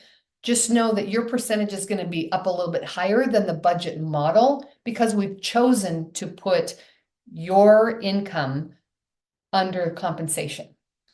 I know some bookkeepers or some CPAs say, well, let's just put owner salary below the line so that we can stay in alignment with the budget model as much as possible. Again, there's not a right way or a wrong way. I am always going to defer to the CPA of whatever CPA the client that I'm coaching is talking to. If the CPA says, no, I want it under compensation, great, we'll put it there. We're just gonna know that our compensation might be a little bit higher percentage wise because we are including the owner's salary in there. Questions on that, Jen? First to you, Jen. Did I get it? Yeah, that makes sense. That's one of the questions that my maps coach and I were going back and forth about because my P&L is a little off, and I think that's the biggest part of why it's off because I take draws, here and there, and it's not in the right category. So, Okay, yes. so there's a couple of things I just I want to differentiate between here because of a word you said. If you're paying yourself a salary, that should show up on your P&L. If you're just taking a draw from your business, that should show up on your balance sheet. The money's still coming out, but one way a salary should go on your P&L. If you're just taking disbursement or a draw from your business from time to time, that should actually go on your balance sheet. And we'll talk more about that if we need to once we get to balance sheet. Okay, let's see, what do we got next? Would you include automobile maintenance, tires, etc.? I would, the budget model was not written to cover oil and gas and tires and all those kinds of things. It was really just around what it takes you to use your automobile. So again, there's no right or wrong answer. I would talk to your CPA because every CPA seems to be just a little bit different on this. Keeping in mind, and there's no right or wrong. Please hear me on this. You and your coach are going to look at your P&L from a different lens than a CPA is. The job of your CPA is to track your expenses and try to lower your tax bill as much as possible. So they might want more and more up into the profit and loss, whereas your coach is saying, no, let's cut expenses because I want you to be more profitable. There's just two ways to be able to use the P&L. Here's what I need to make sure you understand. The IRS never sees your profit and loss statement. They don't want it. So you can run one P&L. One can be run to be in alignment with the budget model. One can be run more as the tax benefit. It doesn't matter. I don't recommend running two P&Ls, but here at the end of the day, your CPA, whoever is doing your taxes, is going to take this information and they're going to write off the right things for you. We just need to know where your CPA wants these things and then make those adjustments. Oh, okay. We know that Jen is going to be a little bit higher in her salaries because she pays herself a salary and we put it under compensation. There's no right or wrong. I don't want to get in a fight with a CPA. Just know that we're looking at it for different reasons. Okay. Your CPA is going to want you to write off as much as you possibly can. I get that. I also recommend sometimes with the CPAs I've talked to, and I've never had any of them tell me, no, I'm not going to do that, is to put those extras that they want to write off, just put them below the line, just so that we have a record of them, but it's not affecting how we're comparing our P&L to the budget model. All right, next. I am a DOO. Does the team leader's salary go under salaries and benefit? And I think we answered that. Yes? What about listing expenses, photos, infections, if we pay for them? Listing expenses goes under listing management. Listing expenses go under listing management. Now, if you are paying for an inspection as a coach, I'm going to ask you why. But it would go under listing management. One of the things that trips people up often is transaction coordinator. Well, I don't pay my transaction coordinator unless we have a closing. Therefore, it should go under cost of sale. If that's how you choose to do it, you can put it there. Just know that the budget model was created with transaction coordinator actually going under salaries and benefits, regardless of how they get paid. So think about, sometimes I see staging under cost of sale, or photography. I'm assuming you're going to have to pay your photographer, or your stager, whether you close this property or not. So those would actually go under listing management. Professional services. Did we answer that one for you, Jocelyn? Bookkeeper, accountant, attorney. Jocelyn, professional services or marketing. I'm not sure what that's referring to. Photographer, things like that. That was just her answering the question about where they should go. Okay, Yeah, got it. No, professional services is the way I tell people up like in the New England states is if they wear a tie or a really nice dress, they're probably a professional service. Your stagers, your photographers, your videographers, your aerial photography, your the companies that's doing, you know, the layout of the house, those things, that's all going to go under listing management. The only thing under professional services are going to be people that you've hired to help you to actually run the business, not service your business. Bookkeeper, CPA, attorneys. That's usually the only ones that I typically see under there. Okay. I've seen some put listing coordinator salary under listings management rather than compensation. Well, if they want to, they can. I don't know why they would do that. It's a human, so I would say your humans go under compensation. Here's another thing. Again, there's no rules where you put it, but I'd say wherever you put anything, keep it consistent throughout the entire year. If you're going to put a listing coordinator under listing management, okay, but your numbers are going to be way off from the budget model, which is fine. Just know that that's why that they're off. What if you are a rainmaker and pay yourself through cost of sale? If you're paying yourself a split on each one of your closings, that would go under cost of sale. What about when you get audited? That's when you call your CPA and your attorney. What if an agent pays for Jeannie, repair? can I clarify that question? Sure. I asked it directly when you said that the IRS does not ever care to see your profit and loss. And I asked, well, what about when you get audited? Don't they ask then? They probably would, but you're not, for filing tax purposes, you're not going to send in your profit and loss is what I'm saying. And the IRS doesn't care where you put, what category you put things under either. They just want to see what your expenses are. What if the agent pays for repairs and gets to get the deal closed and many have not or may not get reimbursed at closing? That would be a cost of sale. Here's the example I use. We've all had it. If you haven't yet, you're going to at some point. The buyer and the seller are arguing over something stupid like the $200 microwave. And I wasn't including that. Well, I'm not going to buy the house unless you're going to include that. And all of a sudden the deal is blowing up and it's getting out of control over something ridiculous like that. And you step in and say, you know what? I'll buy you a $300 microwave. Let's just close this thing. That is concession. You are conceding part of your commission in order to get it to close. So if you have to do repairs in order to get it to close, that's going to go under cost of sale because you are conceding part of your commission.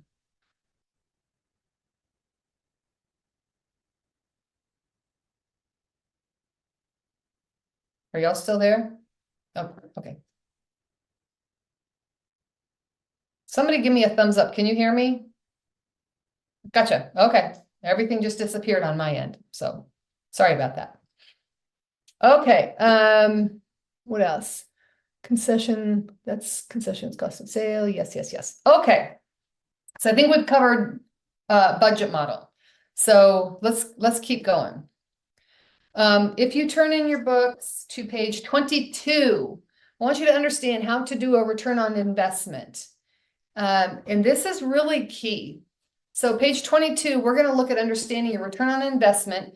And just above where it says example 1, you're going to see the formula for figuring out your ROI. The formula is your gross commission income or the income that you received because of one of the sources of business. Let's just say it's purchasing leads.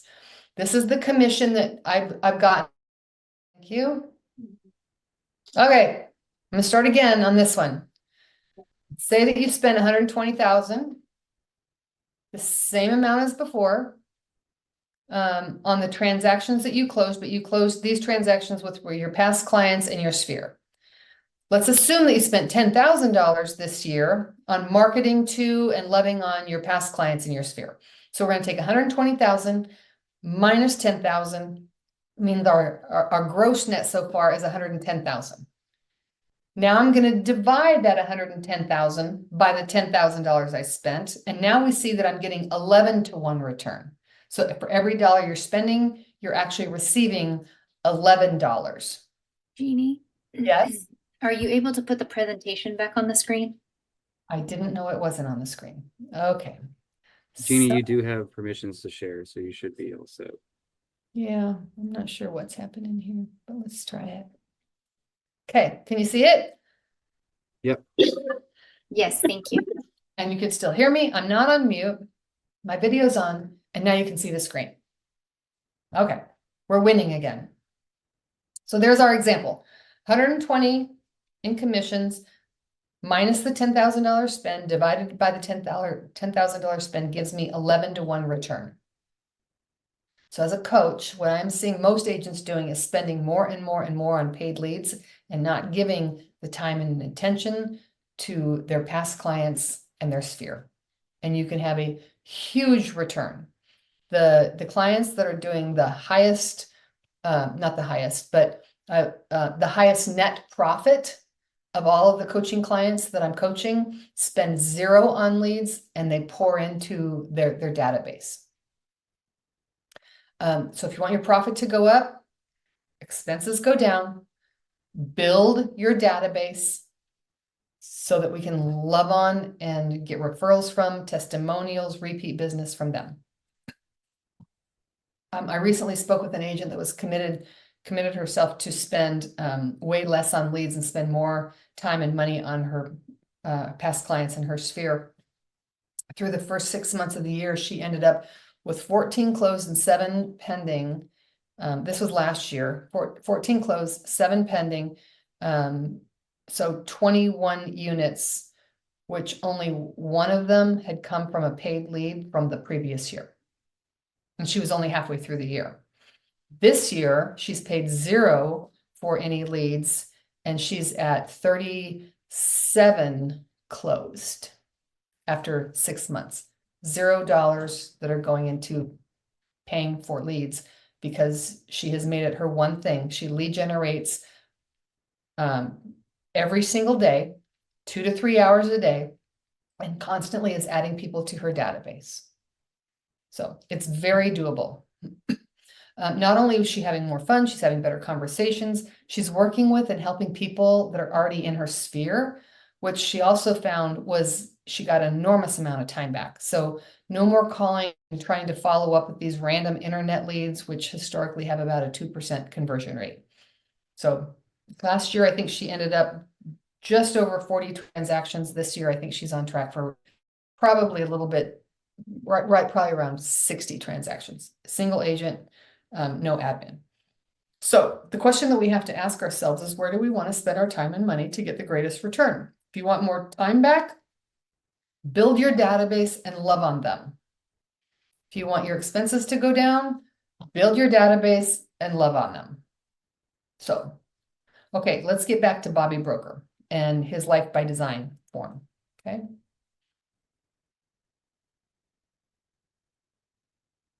Oh, first we're going to talk about taxes.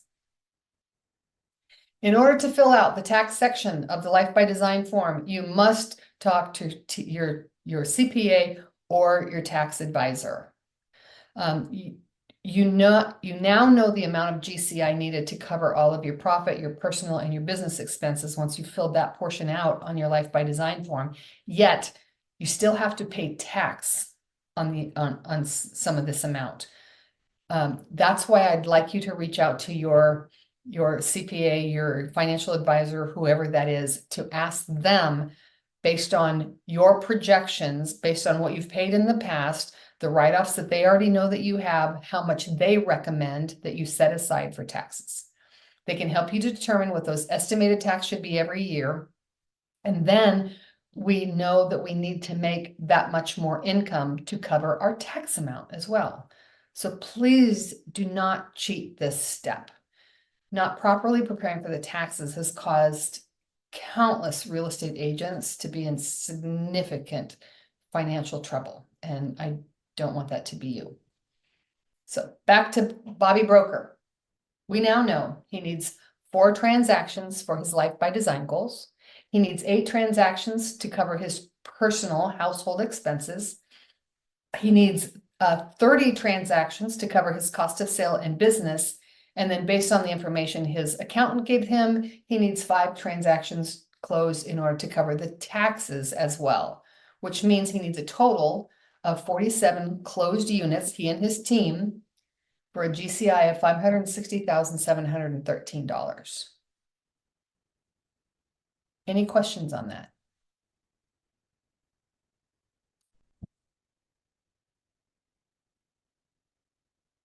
Okay, I'm not seeing any. So now you can go do the same. Figuring out, starting with your profit, what is your Life by Design going to look like? What do you want to quit saying one day we should, and then doggone it, you're just going to start doing it? Are you on a personal budget? If not, please create one. It's going to give you more freedom and more time back and less sleepless nights as a result. Knowing your business expenses, creating a budget for those throughout the year.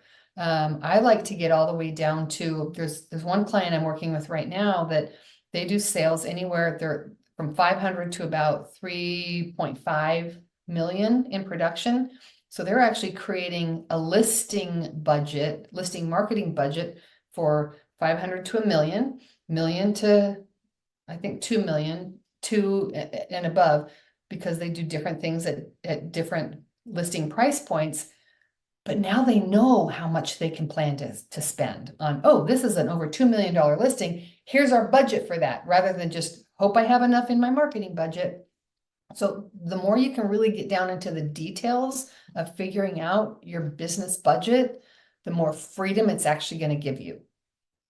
And I like having your whole Life by Design form filled out, because that again is what's going to drive you to keep getting up and doing this day after day after day, when sometimes things just aren't so fun anymore. So you can do the same as Bobby Broker. Let's fill out your Life by Design form, figure it out all in here, and then you're going to be able to have the total number of units needed for you. Let's just say we're doing this for 2025 or for the second half of this year, how many you're actually going to need to have closed in order to meet your goals. How would you categorize client gifts? A client gift, regardless of why you're giving them, that's going to go under lead generation. And the reason for that is because we're continuing to build that relationship through gifts, or maybe for a referral or an anniversary gift. It's because we're continuously building that relationship with that client. So it's basically a lead generation expense. Good question. All right. If there's no other questions on this portion, we're going to keep moving and we're going to get into the financials. Jeannie, I have one question still. What you got? On the expenses for the marketing for our clients, I put that under marketing. I don't put that under lead gen, because I feel like I'm marketing for my clients at that particular point in time. So what do you think? Are you talking about you personally, or are you talking about Oh, business. I'm sorry, the business. the business? Yeah. Okay, well, if we look at the budget model, there's a section for marketing. Right. So I put which is part of lead generation. Okay, got it. Gotcha. Okay, gotcha. Subcategory lead is marketing and listing management. Perfect. Got it. Thank you. Good clarification. Thank you. One other thing, in looking at this, is there no food expenses that would that also be a part of lead generation if you're taking clients out for? Yeah, be careful on this. If you're taking clients out, and you have to stop and buy them lunch because you're showing them properties all day, that's going to go under lead generation. Right. If you're buying pizza for everybody in the office, that's going to actually go under salaries and benefits. If you just are lazy and didn't bring a lunch and you go buy your own, that's not gonna go on your P&L. That shouldn't be used with your business credit card. Thank you. You're welcome. If you're traveling and you're eating, that's gonna go under education and coaching. That was a great question. I rarely get that one. That was a really good one. You get extra points. Okay, you're my favorite. I have a quick question. Yes, go Sorry. ahead. Yeah. What about traveling and paying for the team while traveling, like paying for their food? Then it would go under, well, I would put it under travel and education, and I'm gonna take off my training hat right now and put on my coach hat. And I'm gonna say, I appreciate and I support paying for education courses, travel for, or the courses, sometimes the travel for your salaried employees, not for your agents. The agents need to have skin in the game, whereas your transaction coordinator, your director of ops, things like that, that should be a benefit for them being a part of this business. So I would, as a coach, first I would be asking, why are you paying for it? But then I would probably put that under either under benefits. The budget model was not written thinking that you're going to take your team and pay for their expenses, just so you know. So it might throw off the numbers from the budget model, but I would probably make sure that you put that under coaching and education. It's not going to line up with the budget model, but that's okay. It's a choice you're making. The budget model is here's what we recommend, and if you want to go off a little bit, that's fine. Just know why you're doing it. So there's one team that I work with. Well, there's several that I work with, but they have almost their lead generation comes out to about 1%. Their compensation and their salaries is way above the budget model, but that's because they chose to work with their sphere, their repeat clients, their agent referrals, and they hired their own director of marketing. They hired their own photography, videographer. So they chose to spend more in compensation, which then caused them to also choose to spend less in lead generation. So at the end of the day, their profit was still high, but they just rearranged some of those numbers. I'd rather pay more in compensation and less than lead gen. That's what they decided. But at the end of the day, their profit still stays high. So there's no right and wrong, but these are great questions just to know if you're in alignment with the budget model. That was a really good question too. Do we have this final page adding up the number of units needed? Probably not. I would go back to page, I think it's page 10, where that's the very bottom section, where you're going to now put in all of your numbers for your Life by Design form. Okay, let's keep going, because I want to make sure we get through our finances as well.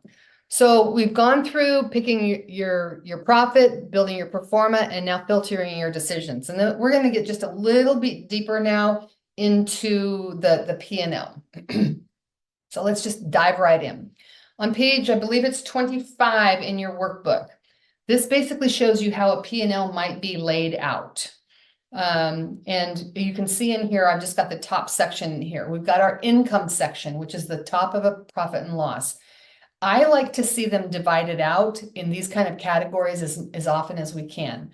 I want to know how much income is coming in from our listing side of the business, our sales side, which is buyers, the commercial side, referral income.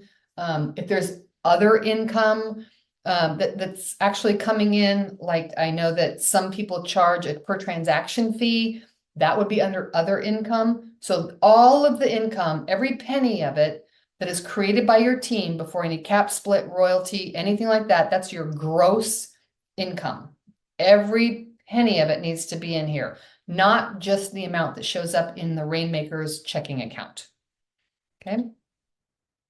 Every penny. So we're going to get this from your, I think it's called your disbursement authorization forms. is where you're gonna actually get that amount of the total gross commission before the splits and cap and royalty and all that, okay? So that's what's gonna come under here. Next, we've got our cost of sale, which I've talked about enough. I don't think we need to keep going back to it, but this is how it might look on a P&L. You got your cap, your royalty, listing specialist commission that's paid out, buyer agent commission that's paid out. So that's your listing agents or the buyer agents on your team. Any other commissions that for whatever reason that you paid out, Zillow Flex now is actually, they charge, you know, that percentage at closing. That's actually going to show up under cost of sale, not under lead gen. And that one has been debated 400 times, and I'm not sure where the new budget model is going to come down on that one. But and then referral income that's paid out. So if you received a referral, now you're paying your referral fee, that's where that's going to go under cost of sale. Next, we have our categories, which we've already gone through. Here's the 9 categories as well. And the percentage that you see on this slide, these are the percentages for the millionaire real estate agent. Okay. And again, owner salary on the budget model is not included under compensation. You can put it below the line, or you could put it up in compensation, and I'll talk about below the line shortly. You could put it up under compensation, but again, just know that your compensation might be a little bit higher than what's recommended in the budget model. And then if you flip over to page 26 through 29 in your workbooks, you see a sample profit and loss. This is just a sample. Let's see, sorry. There we go. Simple sample of a profit and loss. And what you see on the slide is the income section. So our listing team created 691 in income from our listings. We've got referral income, we've got our buyer or sales income, and then the total commission there is you see total commission income, which is sometimes slightly different than total income. Because commission income would be from your buyers, your sellers, or referrals. Whereas you might have some other income that's not commission. Like I said, the per transaction fee, that would be other income. So these two numbers, total commission income and total income, might not always match, just depending on if you have some other kind of income that's coming in as a result. Okay. All right. Then we have our cost of sale. And on a profit and loss, this is how you might see it, is you have your concessions in here. Remember, we bought that microwave for those people that were arguing. Referral fees we paid out, your cap, your royalty, over cap fee. For those of you that aren't aware, there are some market centers that once you actually reach your cap for administrative purposes, they charge you a fee per closing. After that, that would be called your after cap fee. So those are the commissions are paid out, and then down here is going to be the splits with the agents. So we've got buyer agent number 1, 2, and 3. I like to see the listing and buyer agents split out, but with their names, so I can also see who on the team is making money and who might be really struggling financially. This is a really quick way to be able to see where's the strength of our team, or where do we need to maybe work on a skill set or an activity issue. But I want to talk about cost of sale here about team splits. So in this example, the assumption is that all of the sales income or the buyer side income was produced by the buyer agents on the team, not the listing agents and not the rainmaker. Okay, so that being the case, when we take the total team splits for the buyer agents, it shows on our P&L, on our sample, that it comes out to $385,086.73. If you divide that by the total sales income, it shows us, that gives us a really quick peek into, actually that comes out to 61.3%. So I'm going to question, how come we're over 50-50 splits on our buyer agents? Because that's what Gary recommends. So we want to really be watching our splits, because the cost of sale can quickly destroy your business.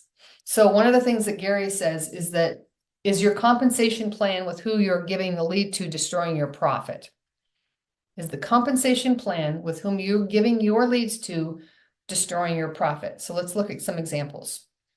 As you can see here, let's just say that the buyer agents collectively brought in a gross commissions of $800,000. And they're on a 55% split, not a 50% split as recommended in MREA.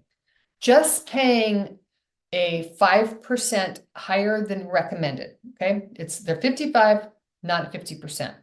This slightly higher split actually takes an additional $40,000 away from the company or from you, the rainmaker.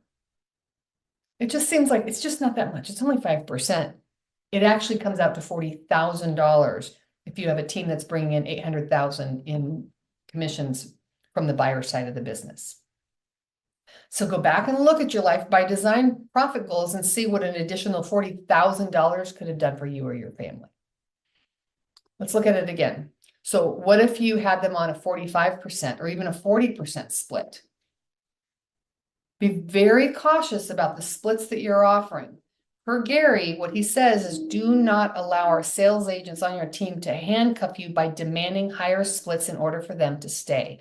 The people on your team should be there because of the value proposition and the opportunities that you provide for them. It's not about the split. Just like when we list a property, it's not about the percentage that you charge. It's the value that you bring. So where there's a lack of value, it's always going to become about the money or about the split. So are you providing enough value that your buyer agents would stay and be happy with a 50% split or maybe even lower? You know, Gary Keller says, if I give you a lead, it's a 50-50 split. If I give you an appointment, it's going to be 60 to me, 40 to you. What is the value that you're offering? So we can see here, if you're at 45%, the swing goes $40,000 the other way. What if you were at a 40% split with some of your buyer agents? Now they're taking in $320,000 and all that, the rest of that difference is actually coming to you. There are teams that have their buyer agents on a 35% split, and the buyer agents are staying there year after year after year after year because of the value proposition that's been offered to them. So, you know, we're in value squared, we're looking at what is the value that I give to my clients? Well, Rainmakers, what's the value that is so great that you're bringing to the agents that join your team that they're more than happy to stay at the splits that you're offering? I just want you to be, just the takeaway here is not, I'm going to go lower my splits. The takeaway is your cost of sale destroying your profit? Okay. So cost of sale is who controls, the question is who's controlling the lead. So are you giving your hard sought after leads or appointments to the right person, to the right who? Are you absolutely certain that when you turn over a lead, the person that you're giving it to is going to represent you and your standards? Remember, Gary tells us the people are not saying that they want to work only with you. They're saying that they want to work with your standards. I don't need the founder of Chick-fil-A to come cook my chicken sandwich every time. I'm going to Chick-fil-A because of the standards, and the chicken is the same everywhere I go, anywhere in the world. Okay, so what are your standards? Do you have a written, signed upon contract with your sales staff as to what specifically will be the process with any lead that you give to them? Are they a representation of you and the business that you've created? You've put a lot of time and a lot of hard work and a lot of money into building the business and your reputation. So are you carefully considering who you're allowing to now take care of your business, to take care of your leads, to take care of past clients? I mean, you wouldn't just let anybody babysit your child. You wouldn't just say, well, let's just find a few babysitters and throw them against the wall and see who sticks, right? Are you fully vetting every person at the highest level that you're entrusting to take care of your business that you birthed and you are growing up? None of this, let's hire several buyer agents, throw them all at the wall and see who sticks. Every lead that you give them that was a convertible lead that they don't convert, That's a commission check that you set on fire. Next point is, do you have the standards that you're expecting will be followed? Are you inspecting what you are expecting? So as agents, are your agents as good at converting and closing leads as you are? Do they represent you or do they represent themselves? I mean, it's your company name, it's your name on the sign. So everybody on the team should actually be representing you and your standards. If not, you're simply running a school to grow up and train your future competitors. So Gary tells us there are teams and there are groups. Teams all work together for the end goal and the target of those goals. A group is just several people who happen to work together and use the same resources, but it's really about their own goals, not the team goals. So do you have a team or do you have a group?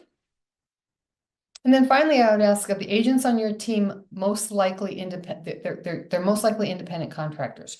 We cannot tell an independent contractor what to do. Yet, you can tell them what they must do and how they will treat and act toward any lead that you own. So whoever controls the leads and who controls who the leads are given to, we want to make sure we're giving them to the right person that will actually represent and treat the lead the way that you are asking for them to be treated. And we could do an entire course on agents on your team and how to structure your team, but for time's sake, I'm just gonna keep moving along. But there's a lot to think around cost of sale. I have watched a lot of great businesses get blown up over cost of sale. Just last thing on this, remember how Gary says this. Your administrative team, you should hold them tightly. You should pay them a fair salary and bonus them high. You want to keep them as long as you possibly can if they're talent. Agents on your team, you should hold them loose. You should hold them in open hand because we don't want them to try to handcuff us. I'm not saying anything negative about team members, please understand. But they're, by nature, an agent is going to be entrepreneurial. They're probably going to leave someday. You're probably not going to both stay in business until the day that you both retire or die. So hold your agents loose, take the lid off of them, give them opportunity, but not by taking away from your profit. All right, let's keep going. Compensation. We've talked about this, but I'm going to do it one more time. Reviewing your owner pay. You should pay yourself a fair market salary as an employee of your business as soon as you possibly can. I know that some people can't right when they're starting their business, but this is what you're then going to use to pay for your personal expenses. If you're not already, work up to being able to pay yourself what you would pay somebody to eventually replace you in your role. So doing so is also part of your exit strategy. I talk with agents every day that say, one day, I don't want to have to come in and do the grind of selling real estate anymore. Okay, well then let's come up with an exit strategy. So start by paying yourself a fair market value. Your CPA, your bookkeeper, no, probably your CPA or an attorney is the one that can help you to figure that out. I'm saying watch your consumption meter, keep your personal expenses as low as you can, and let's get to where you can pay yourself a salary to cover your personal household expenses. So be sure that whatever it is that you pay yourself, that you're actually also doing the job that you would be replacing. If somebody was to replace you, you're actually doing the job that they would be doing if they're replacing you to fill that seat, okay? Until you fill that seat, you do that job, not only the portions of the job that you like. Okay, so get clear on what a comfortable income would be for you, for yourself, and then commit to living off of that income, period. Okay, what is the comfortable lifestyle for you and your family? It might not be extravagant, but you should be comfortable. What is that number? Learn to live off of that you will eventually someday pay that person who replaces you. Once you're clear on that number, again, learn to live off that income so you can put the money away for your life by design to go have big lives. Even when your business grows and you start to see the business generate more money. Remember, you're also taking that profit and putting it away for that life by design. If you want more extravagant, do so purposefully. off of your profit. So as we discussed before, trap a lot of people get into, and as their business grows, they start to make more money, they start to increase their pay, they're starting to eat out more, they're starting to do more entertainment, they're buying bigger houses, fancier cars. These are not bad things, but just be aware of your consumption meter. Are you creating a lifestyle that your business now has to support? And again, God forbid something would happen, like, I don't know, a worldwide pandemic, or suddenly interest rates go way up. What would happen if your business was cut in half this year? What if it was cut in half? Are you living above your means? Is your business paying for things that, quite frankly, you could do without and still run your business and nobody would notice any difference? So be very aware of that. Next, lead generation. Just an idea of what might go under the lead generation. We've got magazines, mailers, client appreciation, your internet leads, meals and entertainment, which we talked about a little bit, Zillow leads, not Zillow Flex, but Zillow leads, realtor.com, homes.com, things like that. Again, under your listing management, we're going to have photographers, staging, measuring, signs, lock boxes. If you're doing a broker open, all the things that you buy or provide for broker opens and such. Next, occupancy, we've talked about, office space, storage space, communication. Here's an idea of what you might see under there, your telephone service, internet, website creation, website maintenance, things like that. We've talked plenty, I think, about coaching and education. Just watch those travel expenses when you're traveling around for educational purposes. We've talked about parking, tolls, taxi, mileage reimbursement might be under automobile. We've talked about your equipment furnishing, again, supplies. Here's one, oh, supplies, one of those ones that you like, okay, I got a bank fee, $7 a month. They charge me to have a checking account. Where the heck does bank fee go? So when you get one of those things that you're just like, I don't know where this goes, just run it through the 9 categories and see which one makes the most sense, even if it's not a perfect fit. So my bank fee, is it a salary? Clearly not. Is it lead gen? No. Is it occupancy? No. Is it communication? No. Is it education? No. Is it equipment? No. Is it an automobile? No. Is it insurance? No.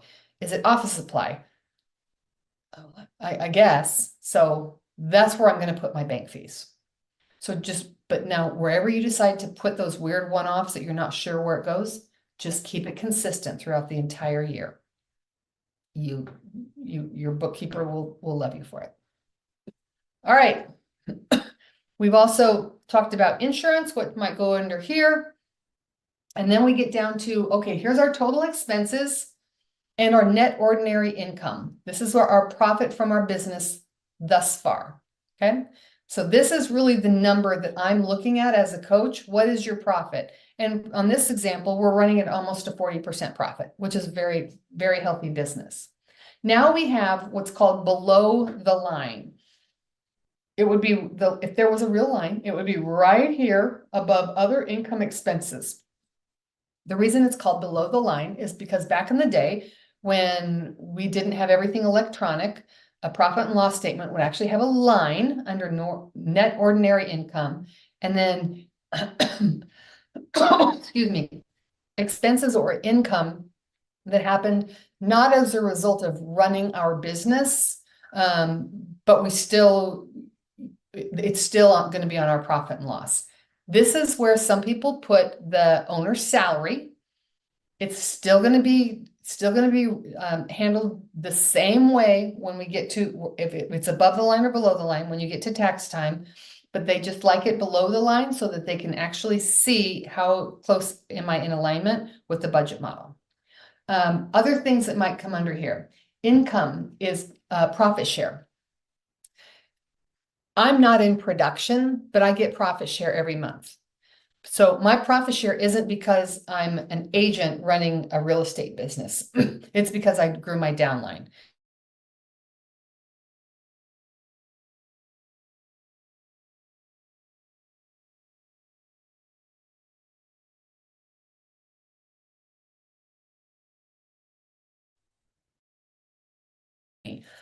So that is other, I give to, let's say it's KW Cares. So that's gonna be an other expense.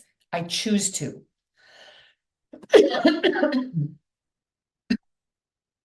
Am I back, everybody? Okay, I can see you guys moving, so. Somebody told me I was frozen. Charitable contributions is gonna go under, below the line as well. All right, so that, before we get into the, balance sheet, any other questions on profit and loss statements?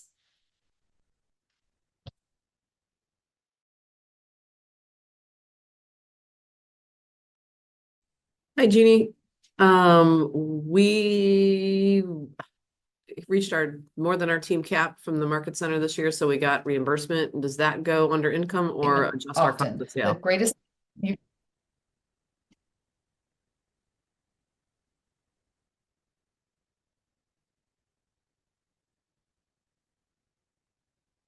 If you got reimbursed, like you overpaid cap, basically as now a negative number under cost of sale. Thank you. You're welcome. You're welcome. Okay, before we go into budget model, or I'm sorry, balance sheet, any other questions on the P&L? Do you have a spreadsheet with these formulas in place? Lupe, which formulas are you referring to?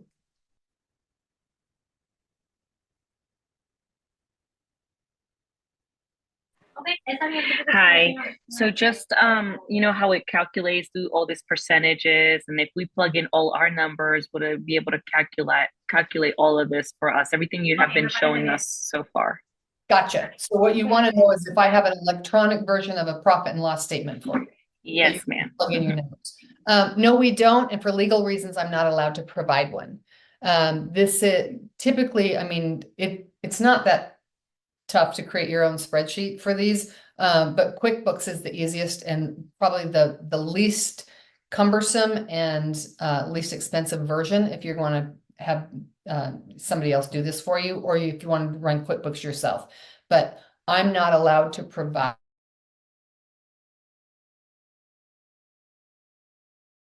a Excel spreadsheet with the formulas in them.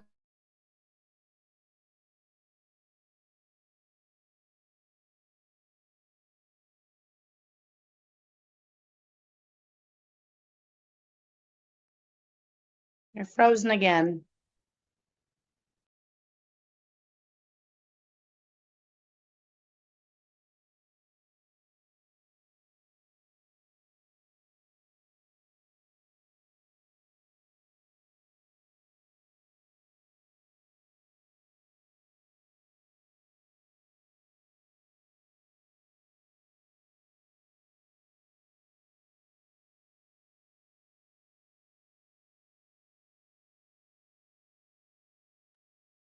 Hi, everyone. Apologize again. We'll get her back as soon as we can.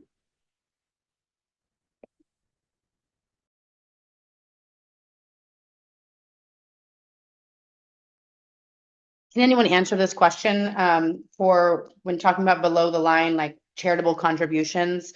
Would that be something like if you are part of your Solano Association Board of Realtors or whatever your Board of Realtors is and you're sponsoring an event? Is that kind of stuff would go into that? I would think that would go under marketing. Charitable could. I'll let Jeannie answer that. You're muted, Jeannie, Okay. in the Somebody's presentation. talking about things that should go under marketing. Is there a question there? Or just somebody's. I was saying, you know, where you're talking about below the line, where other expenses, charitable contributions, if I'm a part of my local association and sponsoring one of the events and that kind of thing, that it's a, you know, it's a not 503c, whatever. Would that be going there or would that be going through marketing? If you're doing it for marketing reasons, like giving, I'm going to support my local baseball team that has the 501(c), or even if they don't, that's going to go under marketing. If it's a charitable organization like KW Cares, I'm going to give to my church. I'm going to support the local food bank that has nothing to do necessarily with you promoting your business. That's going to go below the line. Okay, got it. Thank you. You're welcome. Someone had a question about, can you explain below the line?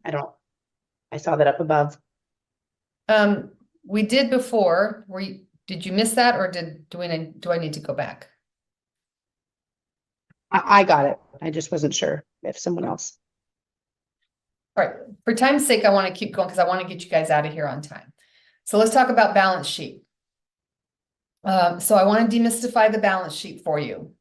So the balance sheet is made up of assets, liabilities, liabilities and equity, which is going to give us these two are going to balance together. Assets. These are what you own or the money that you have in your accounts. So I recommend you have a minimum of 2 accounts, one that's checking or your operating expense account, and the other one is going to be for savings of your taxes.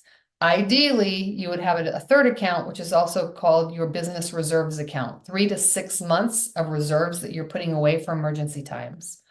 So remember, if you have a tax account, think of those taxes, that money in that account is not yours. These are funds that you are holding for the federal or state government until they're due to be paid. So don't think of this as my money. Think of this as I cannot use this. I'm just taking care of myself for the future by putting this money away. Liabilities is primarily going to have other taxes payable like federal withholdings, FICA, FUSHA, SUDA, things like that. Any loans that you've taken out, any credit card balances are going to actually be in here. And then equity is going to represent the money that either you infused into your business, what we call your retained earnings, or your owner distribution.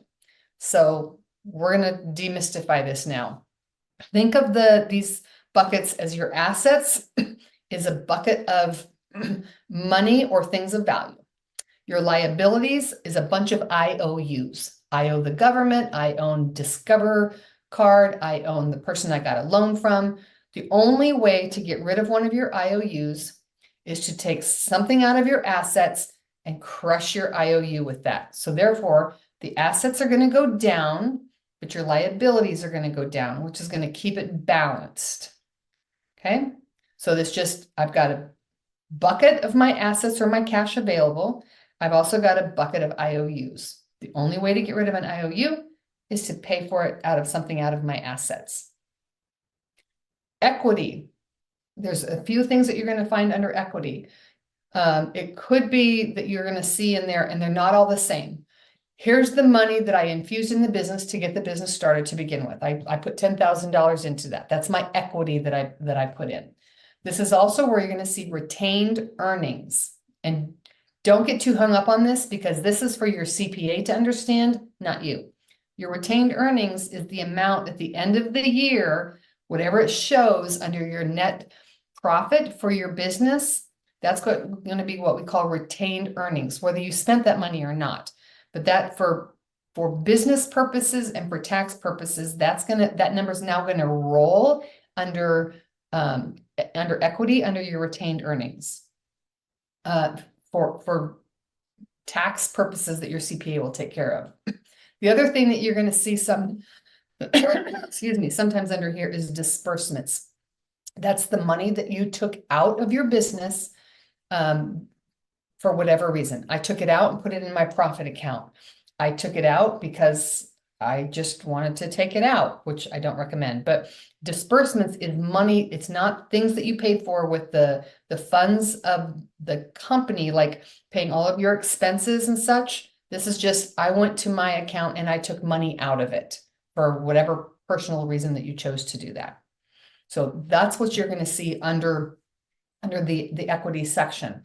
The liabilities and the equity together are going to always balance with the assets. As you'll see here, let me just go to the next slide here. You're going to see here, this is an actual sample balance sheet where we have our assets add up to $879,000 and our liabilities and equity add up to the same amount, meaning they're balancing. They balance one another. So anytime that something happens up here, something's going to happen down here. Make sense? What you need to know is the health of your business. How much liquidity do I have? Do I have enough money that I've got into my account? Do I have enough in my operating expenses and how much debt am I carrying at any one given time. Now you can see here, for instance, we have a Chase credit card of $49,000. Well, they have that amount on their credit card, but that's because remember we took a snapshot of their business on any given day. They just haven't paid off their credit card yet. So as a coach, I'm watching to make sure that this gets paid off regularly. And if we're just not adding more and more and more debt to it. And here you'll see they've got a reserves account. They have a savings account primarily for their taxes, as well as their operating account. Your operating account should have about 3 or 4 months worth of operating expenses or operating to cover your expenses at all times. Then you should get to where you've got 3 to 6 months of emergency funds somewhere as well. All right, I want to keep going so I can get you out of here on time. Next is reviewing your financials monthly. So as you review, here's what we recommend. Your profit and your profit goals. Are you on track? What needs to change? What needs to shift? Who's holding you accountable to making sure that you are actually moving forward on every one of those profit goals? Because clients that I talk to every week and almost every single week, we're talking about how are we coming on the profit goals? Have you done that yet? Have you booked that flight?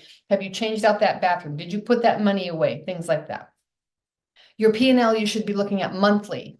And the documents, if you're using QuickBooks that I like to look at, it's called the monthly P&L, the monthly detailed, the year-to-date P&L, and the balance sheet.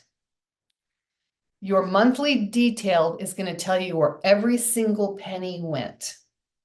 So every penny that you spent, let's just say in lead generation, the regular monthly P&L is just going to have a bucket of what you spent in lead generation. I don't know why my lead generation is so high. Let me go look at my monthly detailed, and it's going to show you exactly where every single penny went. And then you get your year to date to see how are you tracking throughout the entire year. Okay. Next, I want to talk quickly about reviewing regularly is looking at your net worth. Where is it? Where do you want it to be? And when do you want it to be there by? So your assets minus your liability is actually your net worth. So let's take a real quick look at net worth. You can go and Google net worth calculators and you'll get a gazillion of them that just come up if you just go Google them. So your total assets minus your total your liabilities equals your net worth. What is your net worth goal and when do you plan to hit that number? I can tell you that this is one of the greatest exercises that my coach ever had me do because I had no idea what my net worth was, nor did I have any idea where I wanted it to get to. So the more you protect your profit, the quicker you're going to get to your net worth goals. Having hit your net worth goals is also going to be a part of your exit strategy. I talk to my financial planner 4 times a year to make sure that my net worth, based on where we are every quarter, is actually getting me closer and closer and closer to an exit if I ever choose to not work anymore, which probably will never happen. But we've got a goal in mind of a dollar figure, and every month I update it, and every quarter we look at it together to see if we need to make any adjustments.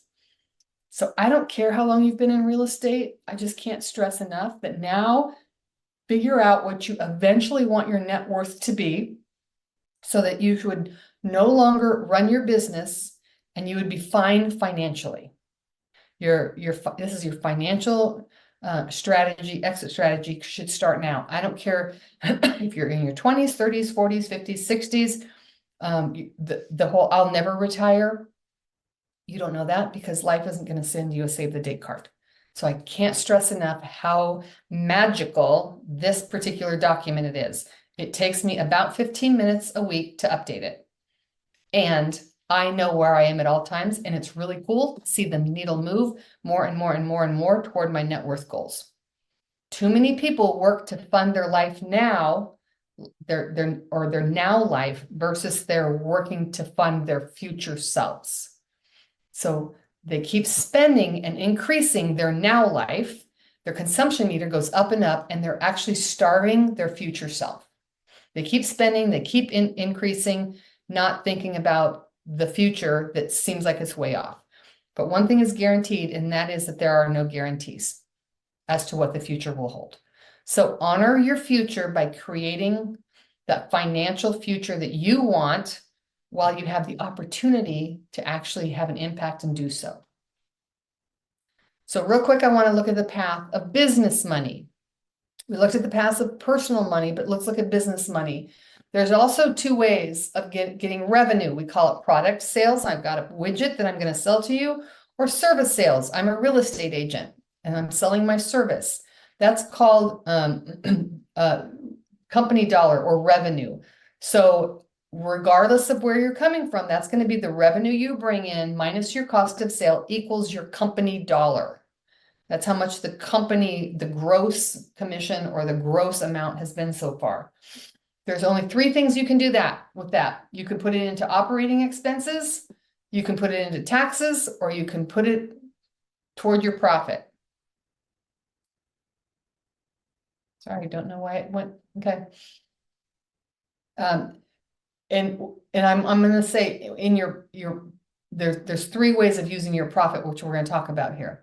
So in profit, you're gonna reinvest it, you're gonna distribute it, or you're gonna put it into your reserves. It's the only three things that you can do.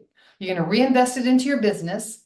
Are you gonna distribute it, meaning you're gonna give maybe profit share, you're gonna take it out for your own personal self, or are you gonna put it into reserves, those emergency funds we talk about? If you reinvest it, that's gonna come up here and again, create more income into your operating expenses. So flow of personal money, flow of business money. It's just nice to have a visual to see how the money can actually flow. All right, with that, this is not in your book, but if you would like to take I don't think these are in your book. If you'd like to take pictures of these, feel free to do this. These are the 14 habits for building wealth. 14 habits for building wealth. And I'll just run through some of these quickly. Create and closely follow your personal budget. Don't finance your personal lifestyle. So that would be avoiding your debt. Create your emergency fund accounts. Have disability protection and necessary insurances. Get to where you can own your home free and clear. Have 5 wealth determiners or wealth builders in your circle. Remember, you're the average of the 5 people that you hang around. Who are the 5 financial people that you hang around? 7, grow your profit share tree. 8 is keep a score monthly of your goal versus your actual. Where am I financially versus where I said I was going to be? 9, visit your net worth weekly or monthly. 10, have a financial team. A financial team might be an MREA knowledgeable bookkeeper, a CPA, a financial planner, an attorney, insurance agents, a coach. If you need an MREA bookkeeper, there's a lot of really good ones out there. I just know of 4 that I have personally vetted or I have personally used before. If you're looking for a bookkeeper that knows and studies and understands MREA, you can email me and my assistant will send you the information on the bookkeepers that I have personally vetted. 11 is put money away for taxes every single month or every check that you get. Number 12, please don't ever borrow from your tax savings account. 13, pay yourself a fair market value. And then 14 is set up as a business or an entity as soon as you can, whether it's an S Corp, an LLC, a corporation. Meet with your CPA, your financial planner, for whatever is the best options for you. All right, with that, here's your action items. First, fully fill out your Life by Design form. Are you going to be one of those rare individuals that takes this course and now actually fills out that form? If you do, if you fill it out, I would be honored if you would just send me a copy of what you did. I look at every one of them that I get. I will reply to you as well, but I love to know that you're actually doing something with this. Number 2, open up an operations checking account, savings account, and profit savings if you don't already have those. Number 3 action item, make or update your personal budget and stick to it. Make or update your personal budget and stick to it. Number 4, business expenses. Ideally, take a look at them over the last 12 months. See where your money is actually going. Just do something, take action, make a difference in your life. The 5th one, mark each one of your expense items P, R, or U. P means it's bringing me a profit. Don't touch it. Don't mess with something. Don't try to fix something that's not broken. R is I need this item, but I could replace it for something that's less expensive. And U is it's just unnecessary. So get rid of it. Number 6, cut 5 to 10% out of your budget every week until you're as lean as you can possibly get and are close to or within the budget model suggestions that we went through today. The goal is to make sure you cut in your cost, not to compromise your business, or the way Gary says is cut the fat, not the bone. So can we cut where little cuts, $3, $5, $20, those really add up. So make sure that you're running as lean as you possibly can without compromising your business. 7 is set up your reserves accounts for your business and personal. And then 8 is designate an accountability partner. Who's gonna partner with you in all of these things that we talked about?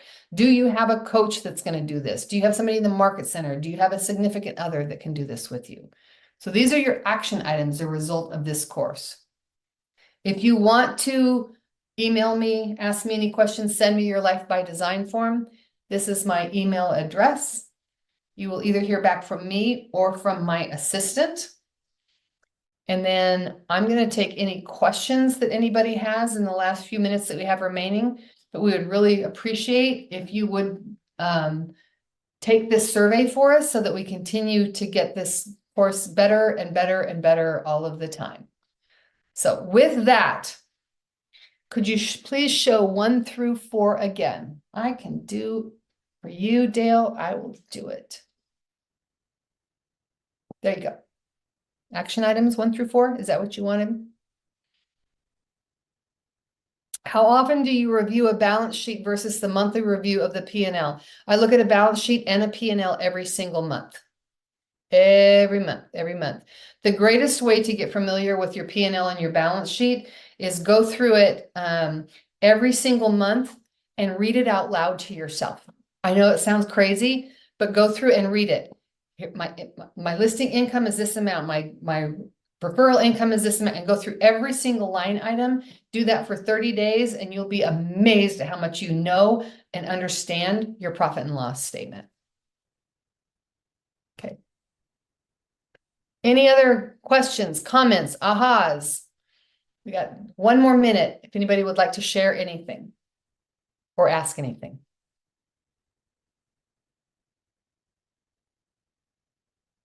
Go ahead. What about when we have a sponsorship of an affiliate or another party sending us that money? Is that also income? Where in that income field would that be? I would put that under income on your profit and loss up top, and then it's going to come like if they're sponsoring something. Well, hang on, let me take that back. I'm gonna run an art show, and my title company is going to give me $5,000 toward it. Let's just say that. I'm going to put that in, or I'm going to have my bookkeeper put that in as a negative number under lead generation. The positive number would mean I spent money. A negative money amount would be I actually got money for a specific purpose. So if they're giving me the money, I would put that wherever, that would probably be for lead generation. I would have my bookkeeper put that in as a negative number under lead generation. Gotcha. Because what I've done before is just I have them make it out the check to me, not the business. And then I'll put that in the savings and I just leave it, the expenses how they were, because I spent the money, but I don't know if that was the right thing to do. Well, if you want to do your books appropriately and just I've never worked with anybody that got audited, but if you ever did get audited, they'd want to see, they'd have a question, why did you have that check written out to yourself versus to your company? And I want to know from, as a coach and running my own business, I really want to know how much I actually really did spend or got that came in from my partners that I work with. And the only way to know that is to have it on your P&L. Unless you just have a random spreadsheet that you save somewhere. What I like to do is I like to recommend, thank you, title company. Would you just please pay direct for those cocktails that you're going to have at this event? And then it's a moot issue and I don't have to deal with it. Anybody else? This is my third time taking Profit Camp and the best. Oh my gosh. Thank you, Dale. I don't have a company name. It seems overwhelming to me to do that in the middle of the year. Angela, that might be true. It might be the best thing for you to do is start to work on this around October with either your financial planner or your CPA, determining should I create an LLC, an S Corp, but start it around October so that you have everything in place come January 1 for next year. Let's see if there's anything else. Great class, Jeannie, but now I want to go break a board again. Oh, that's great, Katie. Jeannie, this is Dale again. I want to thank you so much. I have 3 of my clients on here today, and boy, are we going to be diving into this in the next couple of weeks. So thank you, Jeannie. This That's is awesome. I appreciate that. That gave me some chills. All right, everybody, I'm going to let you go. Oh, look, Chantel can't wait to get whipped into shape, Dale. All right, thanks, everybody. Make it a great rest of your day. Have a great week. Thanks for being here. Thank you. Bye.